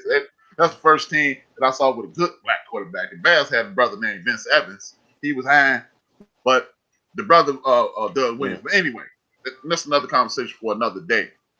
So it's not like the damn Buccaneers were just a ragtag bunch of zeros, and Tom Brady showed up, pulled his joint out, and said, "Follow me." No, it's a good team. Last year, the homie Jameis was adjusting to a new offense and freaked a bunch of games. That's it. That's all. Tom Brady is a very good quarterback at this point in his career. At this point in his career, he's a quality quarterback, and we know he know how to get things done, right? So we're not gonna jump out the window and act like Tom Brady invented football again. We're not doing that. Solid football team. They gave him a running game. They gave him an offensive line, two things that Jameis didn't have. So they act like the Buccaneers are doing something. But back to Andy Reid. Andy Reid is the reason I'm going to do this. And Andy Reid, Todd Bowles is a very good defensive coordinator. But I've seen Andy Reid outdo the great Bill Belichick. I've seen him do it regularly, too. I've seen him shut him down. Okay. I believe Williams and other running backs in Kansas City are going to be the catalyst for this victory. Tom Brady, what nobody you want to talk about, he ain't got no offensive line, but Patrick Mahomes got wheels. So Andy Reid will float that pocket left and right. We seen him do it with McFly. We seen him do it with Vic. We seen him do it with Foles. We seen him do it with my man Vince Young. So Andy Reid is an astute enough coach to figure this out. Mm-hmm. Steve Spagnuolo has the secret to the ooze to beat Tom Brady, in my opinion. You don't believe now? You can say, "Oh man, they had the NASCAR package. They had Huck and Strahan and that crew," but you still got to devise the game plan to get those dudes to do it. The Kansas City Chiefs got decent pass rush, decent to good pass rush. For those guys out there, you got the Honey Badger who ain't gonna drop a whole lot. Honey Badger ain't finna do a whole lot of nothing until it counts. You might not even know he on the field until you see him running the other way. Facts. So I'm rocking with Honey Badger. I'm thinking they gonna win like 38-14 because wasn't that Tom Brady that threw 3 interceptions against the racial slurs? No, 2. He threw 2 interceptions against the racial slurs. Mm-hmm. They didn't have a quarterback to capitalize. He threw 2 interceptions 3 against Green Bay. He threw 3 interceptions against the Aints. Drew Brees couldn't capitalize. He threw 3 interceptions against the Packers, and Rodgers couldn't capitalize. You think you're going to get Tyreek Hill, Kelce, Watkins, and that kid from Georgia, along with Williams, my man from Pittsburgh, Le'Veon Bell, and Hilarious Bay, 3 extra opportunities, and they not going to show up? If they put that smoke on him, 38-14, that's why I think they're going to do it. Honey Badger, Super Bowl MVP. Because he going to get 2 of those 3. Okay. Because dude ain't got it no with more. He going to play 45. He going to play for about 45 minutes after the Super Bowl over. Then his wife going to tell him, you need to pack it up. Because when 4 of them get to putting that heat on them, I told you, man, if you watch that last Tampa versus Green Bay, that last interception he threw it like this. And when you throw an interception like that, turn it away, you're yelling to the defender, I ain't got it. Don't hit me. I ain't got it. Before we wrap it up, Yeah. I want to mention one more thing I heard on Microwave Show. If y'all want to hear some good stuff, man, Microwave got mad personality. He got mad knowledge. It's a fun show. Check him out, man. Him and Chief Rocker, they one and the same. They do it 2 different ways, but they one and the same. The homie Cool Sale called up, and he mentioned, he asked, I hope he's listening. He asked, what's the leverage that Deshaun Watson has over Houston, Texas? The leverage is withholding of service. If I don't show up and you got a new offensive-minded coach trying to institute a new game plan and I'm not there, I'm not going to catch up to this game plan. Let's say you force my hand. I ain't going to catch up to this game plan in week 6. Right. If I don't catch up to week 6, it's a whole season straight ahead. I ain't showing up at none of the mini camps. Don't send me no playbook. Don't send me nothing. So I ain't gonna be ready till week 6. So, and do you want a disgruntled guy do you want a disgruntled player that's in everybody's locker room, in your locker room, that everybody on his side, in your locker room? No, you don't. So that's the leverage. And as far as Le'Veon Bell, I don't think the Le'Veon Bell thing is a failure. More than any sport in the history, anything in the history of sports, a football player in the National Football League not taking extra hits and getting the same. Because remember, he won $16 million a year. He got that from the Jets. The Jets still paying Le'Veon Bell. That's why he took that short money with Kansas City. because the Jets still paying them. Mhm. Look, it sounds cute to fans. The cuddly one, we love these teams. We go buy hats, draws, socks, and coats for these teams. We love it. But this is about pay. Hmm. My back hurt every morning. My knees Right. hurt. My hands hurt some days. For free. If you on TV, you need to get as much money as you can. Because guess what? The owner is not going to stop making money. Jerry Jones, the last contract he signed Troy Facts. Aikman to was equivalent to what he bought the team for. You hear that? The last contract that Troy Aikman signed was equivalent to what Jerry Jones paid for the franchise. Get this. That franchise included the practice facility, the old stadium, and ownership of the team. So, and what, 12 years later, you can, well, actually probably about 8 to 10 years later, 8 years later, you can sign a dude for the amount that you paid for the franchise. It sounds good that we need rings and all that, but no, brothers need to get paid. And I see Kirby made this statement. He won't throw one. That's a dude who thinking with his coochie. He's not thinking with his head. Because Tom Brady has shown, if he's showing you nothing else, that he's giving up the ball this year. And that should exonerate Jameis Winston, because Tom Brady is throwing interceptions left or right in that same offense. So is Jameis Winston that bad, or is Tom Brady? Damn right. With that being said, pretty much walk out the dojo so I can lock it. All right, hey, thank you guys for tuning in with us, rocking with us for the day. Everybody continue to be safe out there. Wear your mask, wash your hands. See you all next week. Happy Super Bowl. Oh wow, I just did a 2.5 hour show, something I haven't done in a very long time. Man, thank y'all for tuning in, man. Thank y'all. Please hit the like button on Instagram. Please hit the like button on Spreaker.com and share if you can. Please come to the YouTube page, hit the like button and share if you can. Thank you for tuning in for Built for This Network. Me, Buster, Chief Rocker Mooka, DJ Purplelicious, Show Killer, aka DJ Mad Knox, and myself. Cheers Roundtree. Cheers Roundtree, James Earl.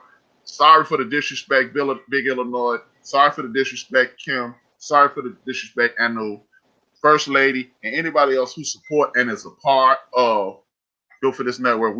I salute you and thank you for the support. Thank you to the background listeners. Thank you to the people who came into the chat room besides LBGTQ Juice, Microwave, RC, Big Illinois, Mukadeen, Bussa, J. Ron, Microwave, Big Illinois,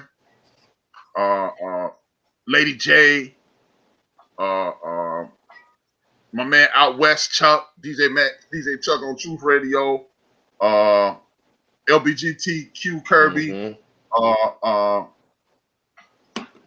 if my man Ben from BS3, his gift, Boogie, my girl Boogie, she killing it in Oak Park, Illinois, murdering the game. Much love. She part of the crew too. She married into the crew. She on the relationship side of the game. Much love. Man, continue to support Spreaker.com, Built for This Network, X Squad Radio, MCDE, The Truth Radio. In about 9 minutes, go over to my sister Girly Girl. Salute to Vince Wright. Salute to the sports governor of Minnesota. Salute to the barbershop. Salute to Deacon Dale. I mean, man, salute to the, we finna kick this. I'm gonna try to see if I get the brothers to kick this Black Spreaker movement off again, man, because we need to go ahead and get in on that, do this Black Spreaker thing. We rock it hard. And then, man, support the networks. D Great, I forgot D Great, Pretty Thick 69, my girl Sheila, aka Low Key, my girl Jeanette Skynes, Wheezy, shout out to Wheezy, shout out to Michelle, you know what I'm saying? Everybody, man, everybody be supporting your boy, man. That's what it is, man. And mama, everybody, man. But with that being said, man, y'all know how I end each show. Did I say his gift? Yeah. You know how I end it. Saluting one of my favorite podcasters in the history of this podcast game. Reggie O'Shea, a.k.a. Combat Jack, by saying, dream those dreams and man up and warm it up and live those dreams, because life without dreams flows in black and white. Life with dreams flows in technicolor surround sound. You know how I end each show, 2 fingers, 1 word. This is HRap, Joe from Houston, and Johnny Ringo, one feeling well. He'll be back next week. I'm out.